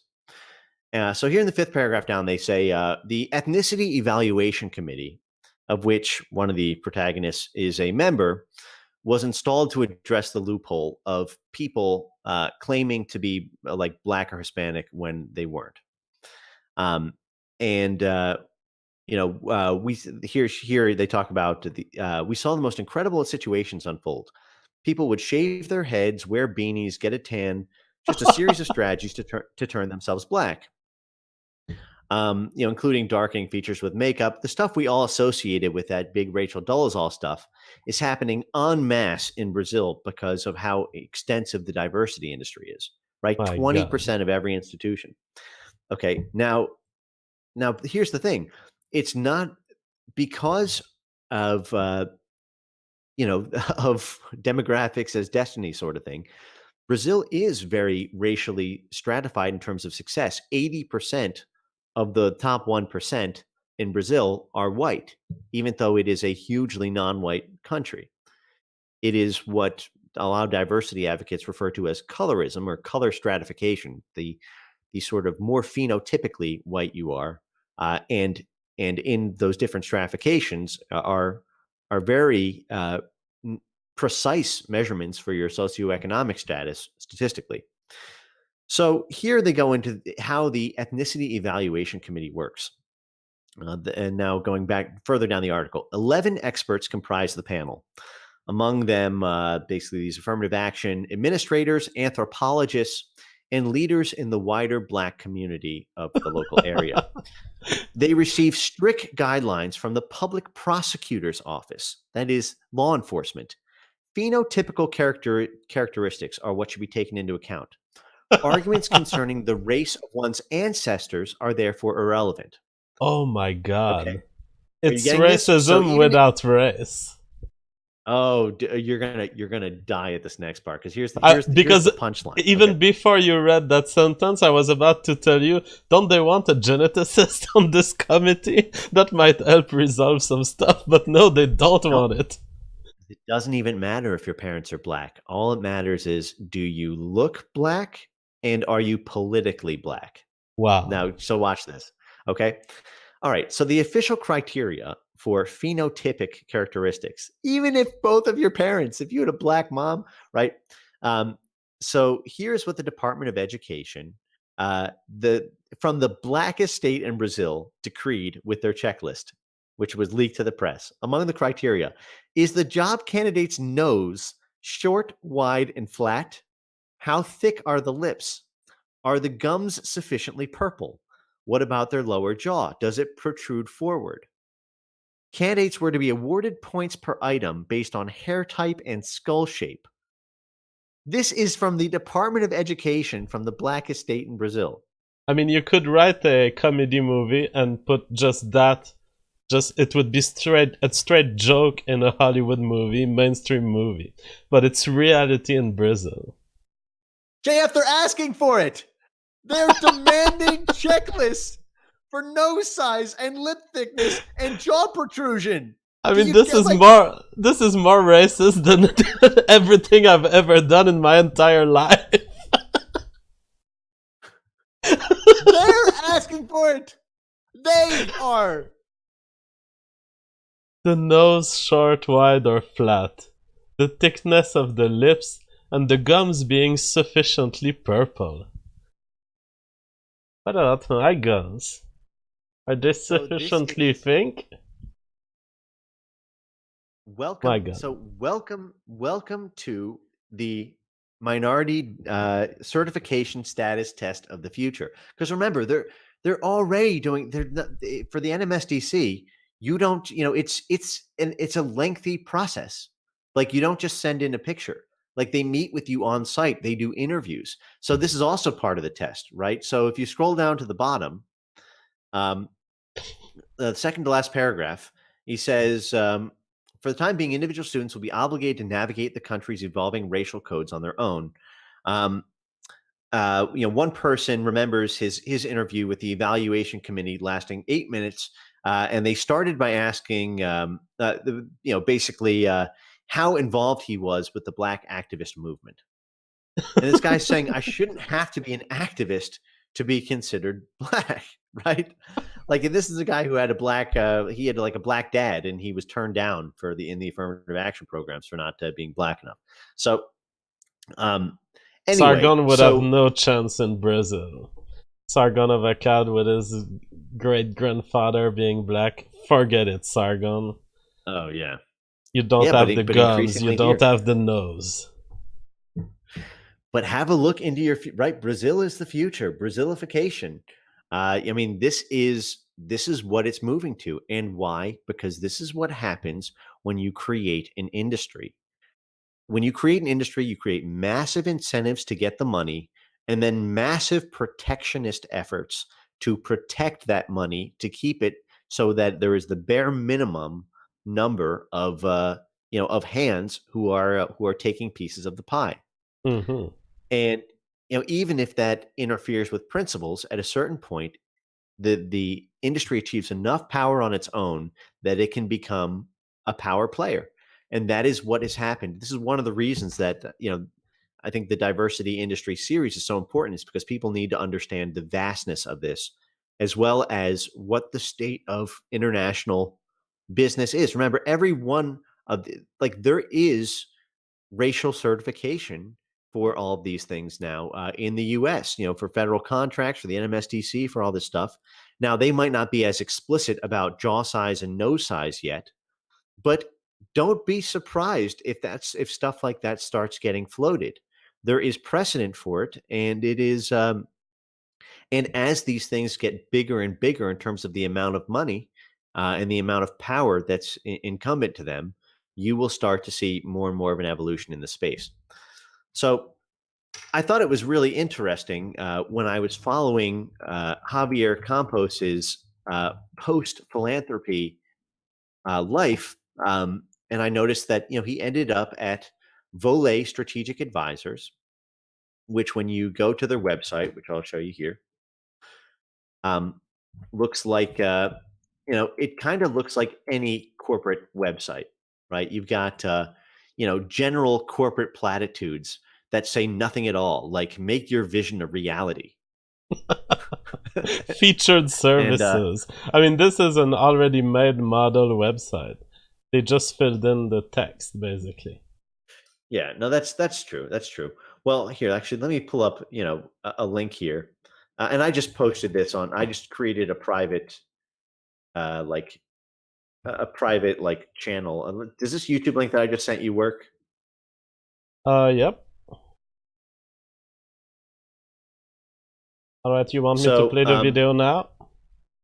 yeah, sure. If you started around 20 seconds, this is Volet. This is the place that he landed at, the basically Hispanic politics money funnel, which is basically like, if you want to buy off, if you want access to the to the local city councils, or if you want access to who's the big guy they're connected to now, Kevin DeLeon, and all the other like Hispanic like state legislators. Like, you go through these organizations like this. But I came across this video that they published on their social media, and if you just play it from like, I guess from about 20 seconds to or about maybe like 10 seconds to like 40 seconds, Alright, this I'll thing play stuck it. out to me. At 20 seconds, I'm starting it now. Yeah, just like There's a 20 to lot 40. to learn for us as an organization, and we've been working for this moment. As you may have remembered, we have gotten our certifications as being a minority-owned business, a woman-owned business, and now this is an important next step in our growth and development. I want to thank all of our clients and all of our friends and supporters for being with us along the way. We look forward to So I looked at that and I investing thought, what we learned that's back into just the really company. funny, because she's really proud of it. So like, I went to their Facebook page, and I saw, they made this big post when they got the certification for being a minority owned business. And the whole thing is just like, all these people like, congratulations, that's amazing. Congratulations, we're so happy for you. And it's like, wait a second. You didn't do anything. You literally didn't do anything. You got Well, certified as being what you were born as. yeah. But the She's reason being it's a deserving woman. of And she's being yeah, Hispanic. congratulations. Right? So, but the thing is, this buys them entry to the entire universe of big money for big diversity. So for example, if you go back to their website and you look at their featured services, so one of the things that they do is crisis management. And it's really interesting. They have all these videos on like, we're available 24/7 in case there's a racial discrimination or hostile workplace environment, like involving like Hispanic relations. We're up all hours of the night to make sure that we're on top of like commanding the media narrative. And like, we have contacts all over Spanish speaking media, from Mexico to Venezuela to Brazil, like you name a Latin country, we have TV contacts there like 24/7. And it's like, dude, this is the service. Like this is and of course, like you click on it, and what is another one of their selling points? Of course, at the bottom of every page of the website, Volet Strategic Advisors is certified as a woman and minority owned company by the National Minority Supplier Development Council and the state of California. We recognize the commitment to supplier diversity that is embraced by government, by corporations and political agencies, and we can add diversity to your supply chain. So this last part is Supply what chain, I love it. Well, because remember, if you want a government contract, if you want to participate in the $500 billion federal contract, economy, and the enormous state contract economy, and if you want, I can play you some clips of that we didn't get to last time. You need to have a certain proportion of your supply chain be minority-owned business. So if you hire them, that's already one. Yep. So this set off fireworks in my head when I was looking at this, because that is exactly in. Okay, so let's talk about the finance. How are we doing on time? How are we doing on energy? How are you feeling? We have plenty of time. I have an interview at midnight with Dave Martel, so we have plenty of time. If you have more stuff to show, it's pretty fascinating. All right, chat. Hit one if you're enjoying this. Smash that like button. Show some love. All right, show some love, and Frame Games will keep bringing us these absolutely crushing informations. So what really fascinated me about this is that I started looking into a bunch of these other, certified minority-owned businesses things, and they always have it as that selling point. We can add diversity to your supply chain. You can get diversity supplier program credit for, if you hire us. And that reminded me of something that first jolted me out of, my libertarian dogma, which was the 2008 financial crisis. At the time, I was very involved in libertarian politics, and I saw it as like the only way. And I remember reading Steve Saylor's series on the minority mortgage meltdown, and a fascinating economy had emerged with respect to the Community Reinvestment Act of 1977. And do you want to segue into that now? Because I think you're gonna like this part. Now I'm being told that Halsey has a debate at 10 p.m. So it would be great to close within the next 50 minutes so that we can send our crowd to Halsey. Great. Okay. So that sounds good. I can do that. This will be like the last topic for this, and then I'll just kind of do like a quick wrap up on how it relates to Starbucks to close it out. But we can talk about all these. These are all concepts that apply to everything, which is why I thought Starbucks was such a fascinating flashpoint, because every one of these things are sort of tied up in Starbucks' evolutionary history and why it reacted the way it did. So a fascinating thing happened on the way to the 2008 financial crisis. Where last we left off, we were in 1995, and the Clinton administration had just passed the empowerment zones, and it had revitalized the CRA, the Community Reinvestment Act, the long dormant act of 1977, by requiring scorecards be issued for all banks for all financiers in urban areas. And what happened with that was taking off.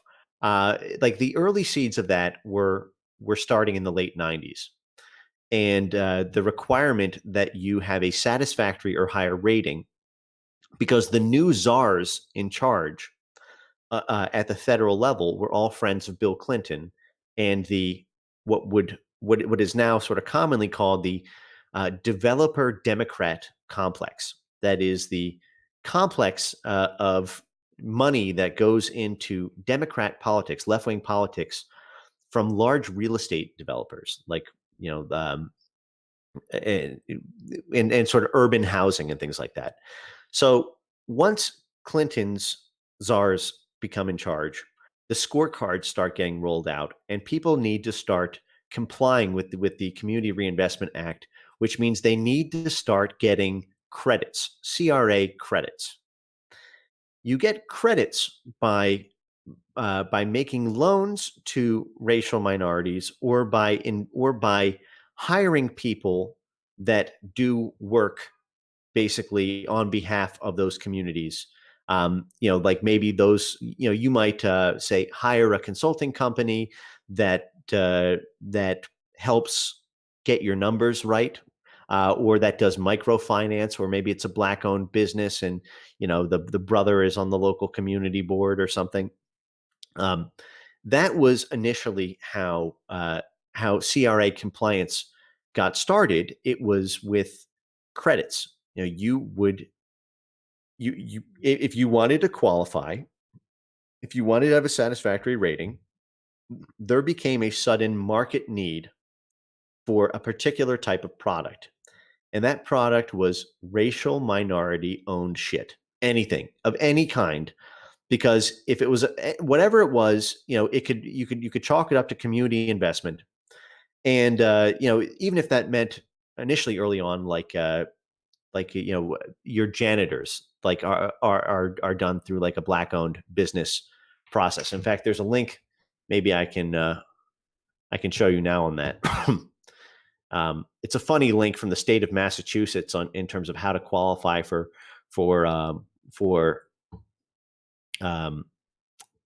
if you want a state contract. Like, let's just say you want money from Parks and Recreation. You want money to help the local squirrel population in Boston. Mm-hmm. Well, you need to make sure that you hit your minority targets, your minority representation, your minority community reinvestment targets. So, hold on a second. I'm trying to pull up the link here, but maybe I'll hold off on that for now. Are you So what telling me happened that they is, were explaining you should hire a black janitor company to make what it your says credits? is this. Yeah, hold on. I do want to get you the specific link. It's just that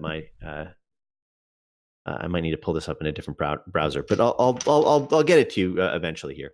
But what they talk about is, there's a certain section on the application for your Plant a Tree Foundation, where you need to pick a target for how much investment into like minority institutions you're going to make that year, and like how much of like the grant money is going to help that. And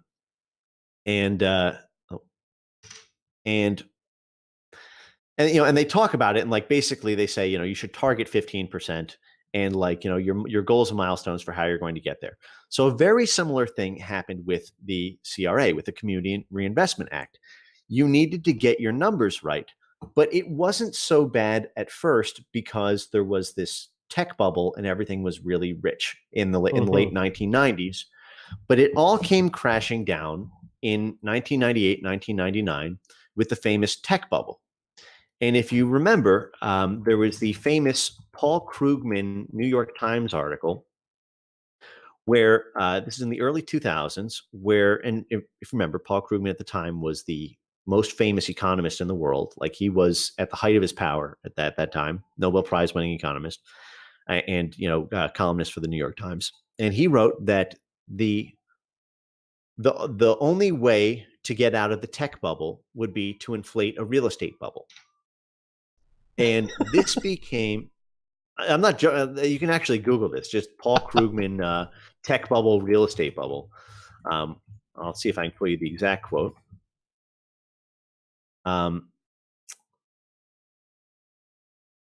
Yeah, he said, this is in 2002, right at the sort of beginning of this. He said, Alan Greenspan needs to create a housing bubble to replace the dot-com bubble. And that is exactly what happened. George Bush, through a speech that Steve Saylor actually covers magnificently in his Minority Mortgage Meltdown series. He does this speech, I think it was in 2004, where he announced, maybe it was before then, but he announced the Minority Home Ownership Initiative, which was, I think, important for everyone to know about because it set the stage for Trump.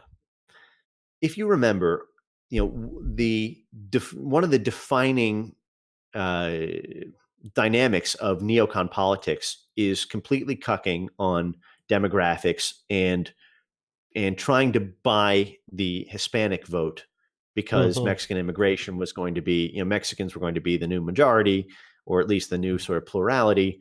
And so, there was a big fight beginning in the 1990s uh, for the soul of the Hispanic voter. And there was the famous sort of Bush quotes that that Hispanics are natural conservatives, and that has left an indelible mark on the Republican Party, really since a little bit before Bush, but certainly it was Bush is what escalated it in an enormous way because. I mean, even to this day, right? Who were the principal people running against Trump? Marco Rubio, Ted Cruz, and Jeb Bush. I mean, these were like the top contenders for the most part were either Hispanic or married to an extremely extreme political advocates for Hispanic issues. That's why amnesty was, a foregone conclusion. It's why the wall or immigration control was never talked about. It Mm-hmm. was because ever since Pat Buchanan was ran out of the Republican Party, in like 1996 to 98. The answer was we're going to get rid of the Pat Buchanan sort of white identity, right, once and for good, and we are fully on board this Hispanic, buy-in thing. And they did get the numbers up pretty high. I think they were, in the 30 percentage something during the Bush years, and I forget what they were recently. But this was in large part due to the enormous bending over backwards of George Bush. So let me pull up this speech. So just so you can understand the context here. All right. Here was the speech. And you don't necessarily need to play it if you don't want to. But remember, this is a right-wing conservative president who says this is in 2002, the same year as the Krugman article, and shortly before the minority mortgage meltdown went nuclear, or I'm sorry, during the lead up to that, he says there's a ownership gap in American society. More and more people own homes, but we have a problem because fewer than half of Hispanics and half of African Americans own homes. We have to work together to knock down the barriers that have created a home ownership gap. It's an ambitious goal. It's one I believe we can achieve. And by the end of this decade, we'll increase the number of minority homeowners by at least 5.5 million families. That's not people, that's families. If the average household is in those populations is like, I don't know, maybe three. I know that African Americans on average have about 4 children, and I'm not sure about Hispanics, but it's this is you're talking about an enormous amount of home ownership increase. Did it happen? Well, it did, It did. and then it destroyed everything.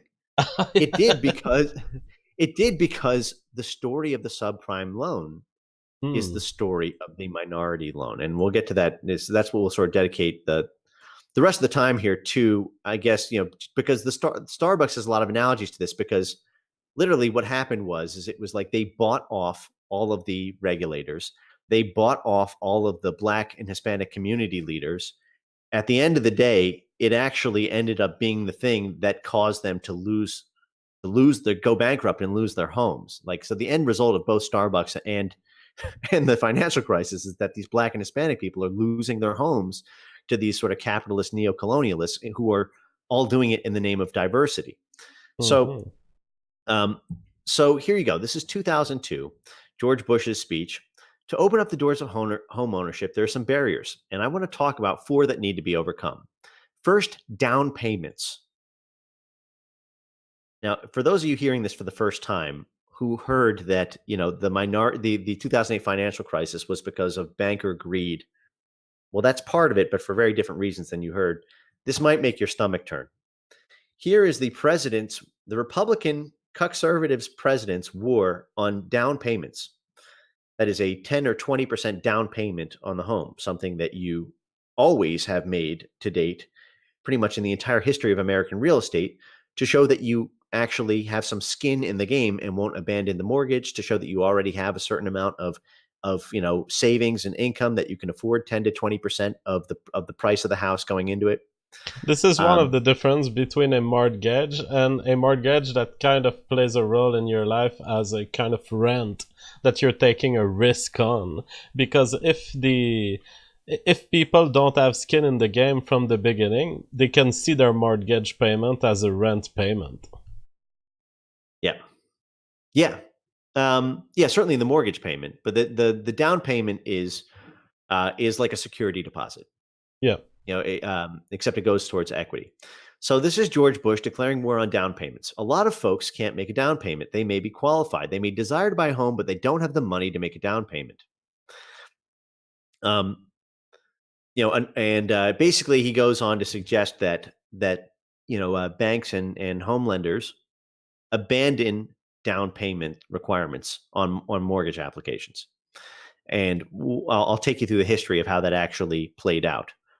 Spoiler alert, they dropped it so that they could meet their CRA accreditation. Another obstacle to minority home ownership is the lack of information. And this created a huge burst in the affirmative marketing. Remember, we talked about that last time. That's affirmative action in marketing. Remember, you can get sued if you don't have enough black people, if you're in a black neighborhood, or enough Hispanic people if you're in a Hispanic neighborhood. Well, guess what? That's part of your CRA test. Your Community Reinvestment Act test is how much affirmative marketing you've done, and that's designed to solve the information problem. Okay. Okay. Okay.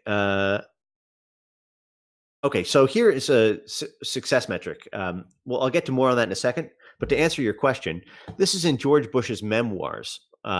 His 2010 memoirs. He brags by saying, at the height of the housing boom, home ownership high had hit almost 70%.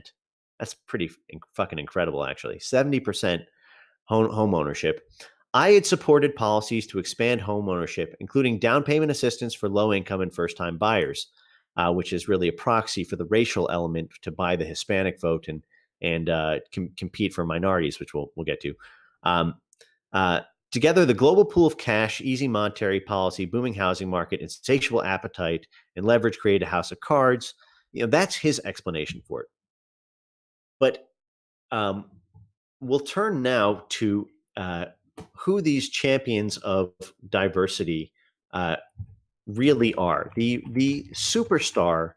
If you ask most historians today about who was the lead villain of the 2008 financial crisis, they will tell you it was a man named Angelo Mozillo. Angelo Mozillo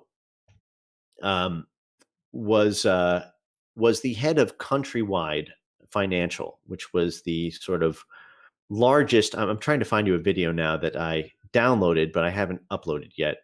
So I may actually just quickly upload it while we're talking, since it'll only take a second here. But it goes to show you Angelo Mozillo. Oh, in fact, I have a speech that's perfect for this. Angelo Mozillo is the man who's most credited in the mainstream media telling of for the disaster of the financial crisis, because his was the most. He got the richest off of it the fastest and crashed the hardest. He ran Countrywide Financial, which went bankrupt and I think was bought up by Bank of America. And hold on a second. I'm trying to find the link here. He gave a speech in 2004 where he talks about being at the forefront of racial diversity lending and how he has been the most aggressive and creative of for dropping all lending standards to equalize home ownership between blacks and whites. And basically, here's an interesting one. This is from 2003, before the meltdown, and here is a loving report of back when Angelo Mozillo was the toast of the town, and including him sort of yucking it up with George Bush here. If you want to play like a minute or two of this, so that you can get a sense of Angelo Mozillo before we go on with it. All right, I'm playing now. Distinguished leader Angelo Mozillo has spent a lifetime making the dream of home ownership possible for millions of Americans. While pursuing this mission, Angelo built one of America's most successful financial enterprises, Countrywide Financial Corporation, headquartered in Calabasas. Angelo, now chairman, president, and CEO of this Fortune 500 company, made his entire business a reflection of his personal values. Any company, particularly one as fortunate as Countrywide, has a responsibility to serve the community. In fact, I think that should be their first priority.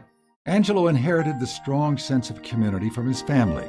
Named for his paternal grandfather who came from Naples, he was raised in a traditional Italian home.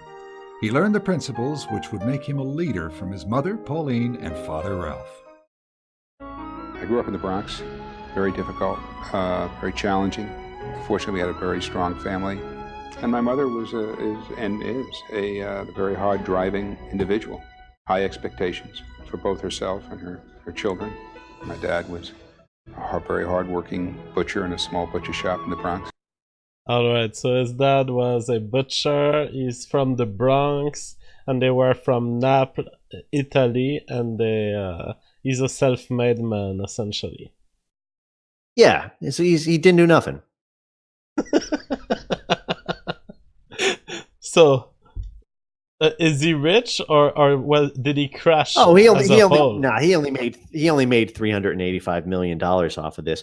And it's okay. So maybe I'll cut a little bit more to the chase. I'm trying to find the exact speech because it's so prophetic. He makes it in 2004, and he's bragging about how they've ended down payments. They've ended like basically everything but credit scores. Like they've ended all soft data. Like, and by the way, because of the Community Reinvestment Act, everybody abandoned soft data analysis of loans because any amount of discretion, since there was always going to be disparate impact. Do you understand? Like, no matter how you jimmied the numbers, there was always no going to be matter disparate what impact. you were going to process, even if it was a zip code, ultimately not everyone in the zip code would be of equal racial. There would not, you would have zip codes with a certain racial diversities, other zip code with other races. So no matter what you discriminate on, that would give you an answer to whether that person can be trusted with a loan was discriminatory in nature. Yeah, yeah. I mean, that's one way to put it. What the point I was making, sort of more precisely, was that since there was always going to be disparate impact, if you had any amount of discretion along the way in the process, then you would be legally liable for ungodly amounts of damages because that discretion would imply racism, and basically banks ended discretion. Bank of America, I think in 1996, instituted a policy where like they needed manual review for the decline of a application that was that had a racial minority in it. Famously, they did that for one of their branch locations. That was as early as 1996, after the CRA amendments. They got rid of brokers entirely in the process. Like, it used to be the case that like banks, because it wasn't their core business to like evaluate like loans, they would hire these like independent brokers with their own standards, and the loan would be underwritten by the bank, but it would be at the discretion of the brokers. But because of the way the liability was construed, because of the racial laws, the banks became liable for any discretion that brokers exercised, even if they were different companies. And so, banks basically, got in the business of race in a hardcore way.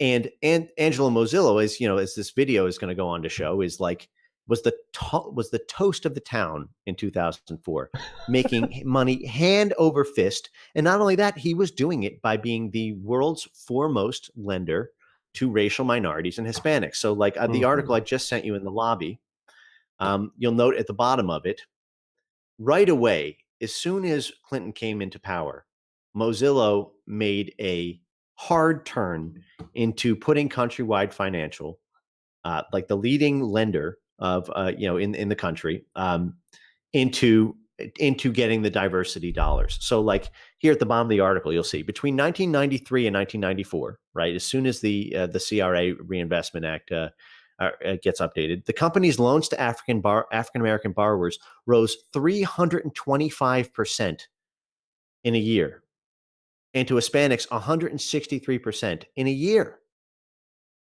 That's, I mean, most of the time it's like, okay, we increased it 3 to 5%.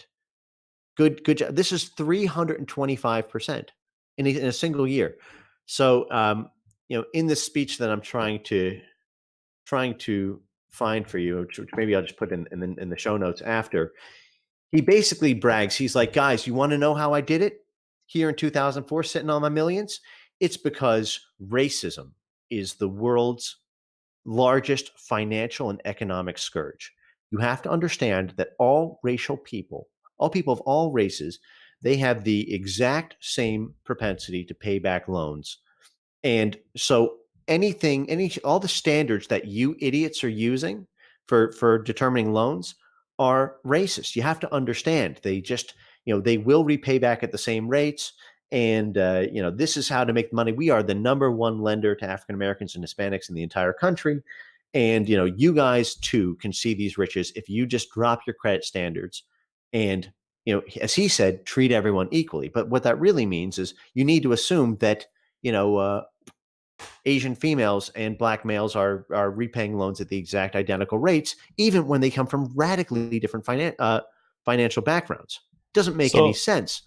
But I had heard of the real estate crisis, but I didn't know. You're essentially saying there is a huge racial component to this crisis. It's not even close. The Hispanics and African Americans defaulted on the loans overwhelmingly, like more than white homeowners. I mean, it was like, I'll try to get you the exact numbers, but it was ridiculous. It was a scandal. I mean, it was a national scandal, and it actually was for about a month or two before they got called racist and they stopped talking about it. But for example, I just sent you an article from VDare. It's an old Steve Saylor article. So some other stuff that Mozillo would do is, he implored government regulators to allow more zero down payment loans and liar loans in the name of fighting racist redlining. Redlining meant the practice of walling off of banks not serving people in certain zip codes because they just they deem the entire zip code to be sort of a credit risk, and they don't have enough sort of manpower to kind of exercise discretion, and so they just kind of write off the whole thing. What's really interesting, actually, I went back and I looked at the sample like language from these banks during the redlining era. This was during Jim Crow, before 1965. Really, I mean, it was before FHA and CRA and all that stuff. And one of the metrics that banks would often use for how creditworthy an area was how homogenous it was. They didn't even use racial language. They just said, is there homogeneity, cultural homogeneity, and it did just kind of instantly stick out. Like, man, back then they understood the Robert Putnam diversity and cohesion, like inverse relationship. Like, they understood that they reverse engineered it. Yeah, but what's really interesting actually is all of these banks have had to pay hundreds of millions of dollars, some billions of dollars, because of reverse redlining. So, what happened? The CRA, and gets us back to sort of Starbucks and the CRA, the Community Reinvestment Act.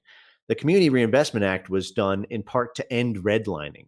That is to end the practice of uh, of uh, of not lending to certain Discrimination. neighborhoods. Yeah.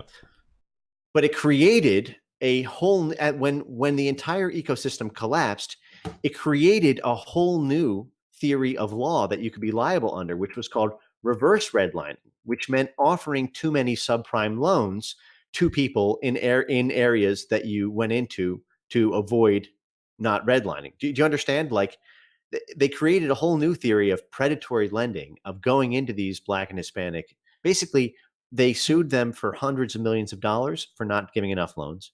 And then they gave too many loans, and then they were sued for reverse redlining. So let me show you what redlining looks like, because it actually is important for understanding kind of like the Starbucks sort of real estate Just to community. understand the reverse redlining, why would it be a problem that you give too much loans in an area? Is it the other people outside the area that are suing you for being irresponsible? No, it's because it's the idea that the nature of the loans, you knew they wouldn't be able to pay them back. See, one of the things that Mozilla and the other diversity lenders who got rich off of these diversity politics, um, did was they pioneered something called like the ninja loan. No income, no job applications, ninja applications. Basically, you have no job, you have no money coming in, but you can still take on a 10 or 30-year mortgage on a house. Okay. But they got away with this because in the beginning, and the whole reason it didn't collapse right away is because it happened to coincide with a fancy new economic instrument called the securitized loan, the collateralized debt obligations, CDOs, which basically meant that other people besides the banks were going to be largely liable for the debt for these shitty loans that were going to these Black and Hispanic communities through subprime. So, for And example, was it Fannie invented Mae. by the private sector? Who invented this debt obligation thing? Oh, the private sector invented it. But there had been, I mean, securitization has been around for a long time. That just means rolling up assets into a tradable security. So, for example, you have a bunch of loans. So here, I'm going to pull up on my screen now so that you can see what it looks like, what redlining looks like, and then I'll answer your question on this. Give me a second while I screen share. Okay. Can you see this on the page? Yeah, we can see it. So this is part of how you. This is a page from the FDIC's CRA compliance manual, and they give a bunch of examples here for when you will be. In order to remember, you're fucked if you don't have a satisfactory rating in your CRA. No government approvals, no doing business in Chicago or New York or LA or Miami or whatever. And meanwhile, all of your rivals do. And also remember, at the time, Fannie Mae was buying countrywide's shitty loans, the loans that were not being that would not be paid back. Okay, so you had all of these assets on the book for the bank, right? Like 30 years worth of mortgage payments. Let's say that totals $1 million in total over 30 years. Okay, that's an asset. And then they also have, four more. Okay, four more assets, which are basically like the amount of payments coming in over a 30-year period. And then you adjust the value of them by the risk of them not being repaid. Because if you don't get repaid, if the lenders don't repay, you don't get the money. So let's just say they were 5 houses that there were mortgages on. There were 5 mortgages. Each one has $1 million lifetime value. And one of them has 100% chance of being repaid. Another one is a 0% chance of being repaid. Another one is 25, another 50, another 75, right? So they're all in the middle. Yeah. So what what securitization involved and what allowed the diversity industry in the housing bubble to flourish until it popped was that initially the banks were not the ones, the originators of the loan were not the ones responsible, like for, it didn't matter to them whether or not the loan got repaid, because they would sell the rights to the assets to somebody else. Okay, so here's an Okay. example of how this works. So they All were right, so essentially just an outlet. They were just selling loans without care for the loan being repayable, most likely. right. All that mattered is that they got the fees and that they did the origination, and they just pumped out a ton of them, and then they sold them. They sold the rights to the stream. That is, they sold them as they didn't call it an asset anymore. They called it a security, and then they sold the security to somebody else. They sold it to you. So you, JF, would now have the rights to 5 years, to 5 different mortgages coming in, and that might Okay. have a different value to you than to the bank. And so initially, Angelo Mozillo, there's some amazing emails and stories of how he twisted um, the head of Fannie Mae into buying up all these minority mortgage loans.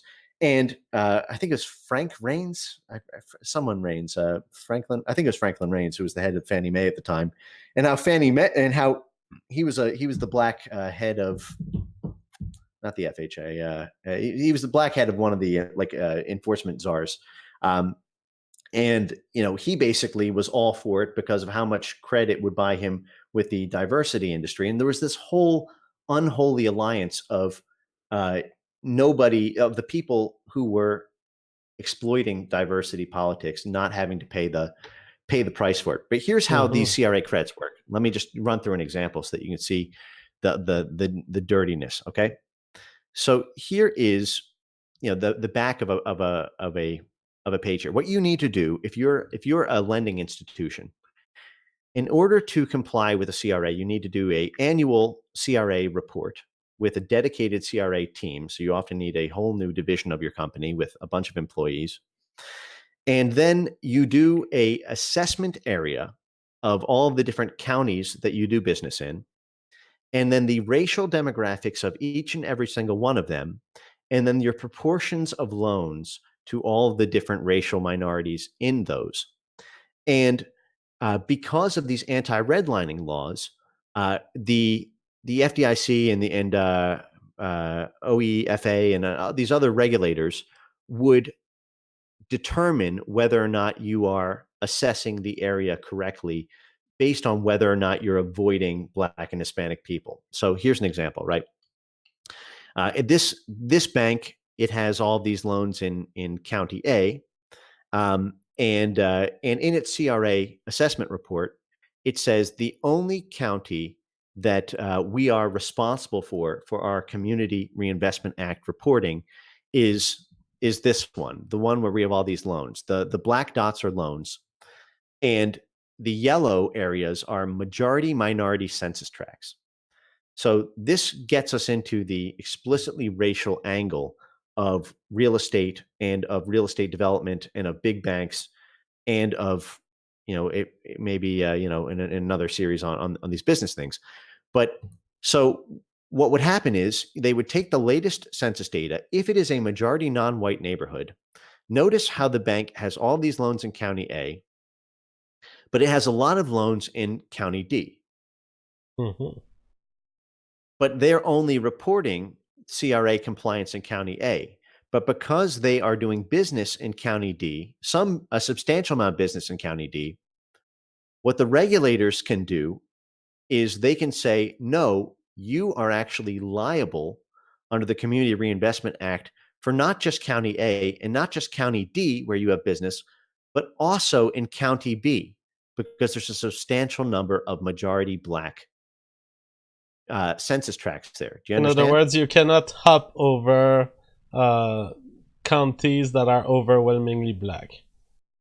Yes, you can't hop over them, and you can't even have a lesser proportion of loans in that area that you've hopped over to do, because what it will now, remember, this is perfectly logical as a non-racist bank.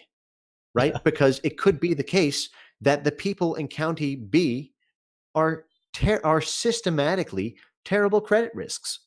No jobs, no income, poor FICO scores, poor credit histories, behind on their utilities. And it could be that, County D is just so happens that they've located a few good ones, but their prime business is in A. But no, now if they want to do business in County A, they are going to need to start making loans to County B and County D. Now, I'm going to turn off screen share for a second here because I want to show you just how fucking ugly it got in the 2000s with what they forced these banks to do. And the banks didn't want to do it at first, but then because of securitization, they ended up being able to hot a lot of them until the whole thing came down. Hot potato the risks off to Fannie and Freddie and other financial institutions who would buy it. So they didn't care about getting paid back after a while because So they're there making is so a much in big fees. missing part of the story when they say the financial crisis was due to bad securities. It's really the tip of the iceberg. It was based Oh, on bad securities that were a patch for bad laws and bad anti-discrimination laws. yeah. In fact, here let's see if I can. I want to play you a bunch more clips. We only have 10 minutes left. I mean, this should be an episode by itself, JF, because there's so much more to get into, and the whole thing is absolutely stunning. And you get in this long enough, you start to see patterns, like like you like the reason that this stood up to me about the Starbucks thing is because what ended up happening was you started getting CRA credit for buying up like black majority loans and things like this. And part of how you were scored with CRA compliance was on your creativity. I'm going to try to find you the exact citations for a lot of this stuff.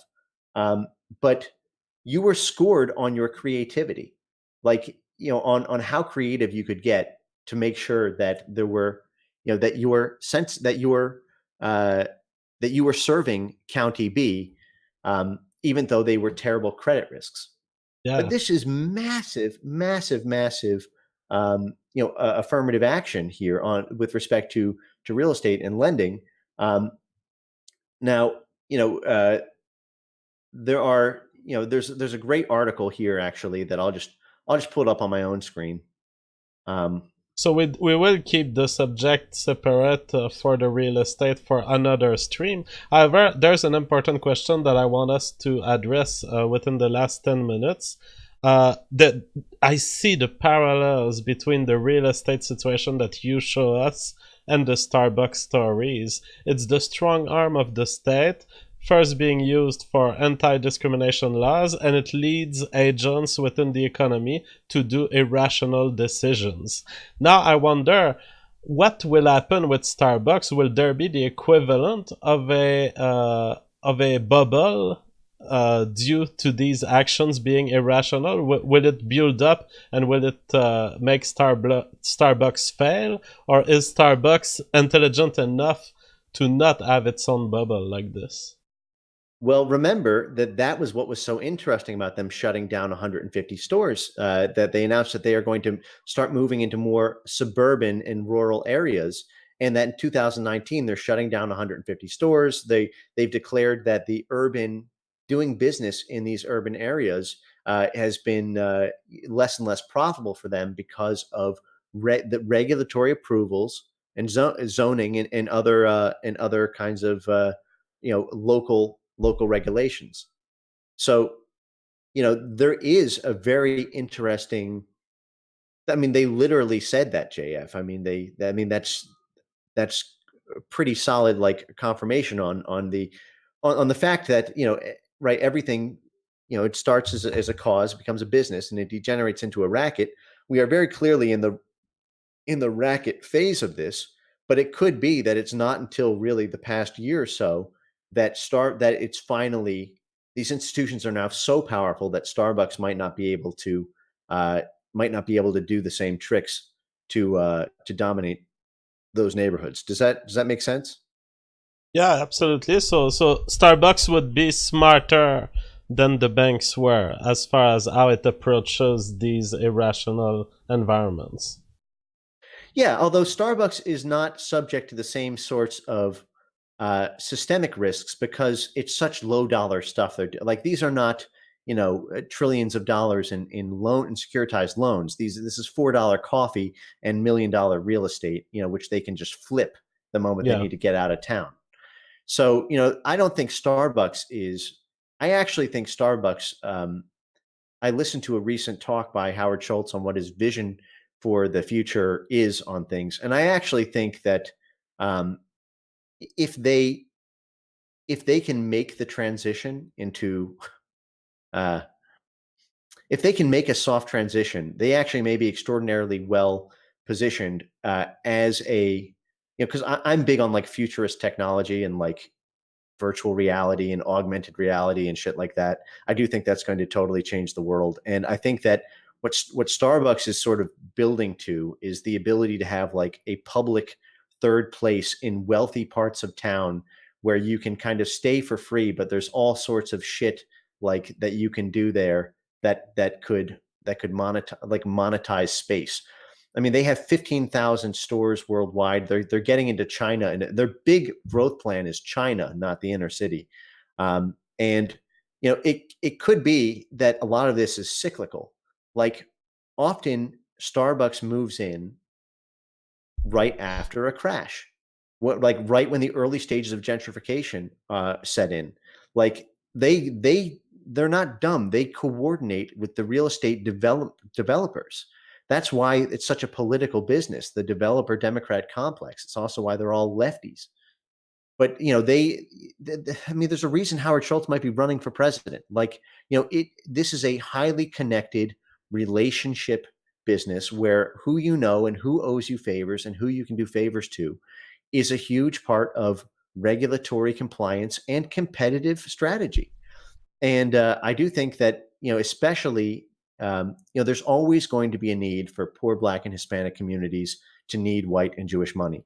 There just is. Like there's, I mean, maybe that will change to some extent in the distant future, but as long as that need arises, there will always be an opportunistic Starbucks on a block near you where you might want to eat there, but the locals do not That's until the absolutely locals get replaced. fascinating. And also, it makes me think of something. A lot of people are asking me, Jeff, aren't you alarmed about trust?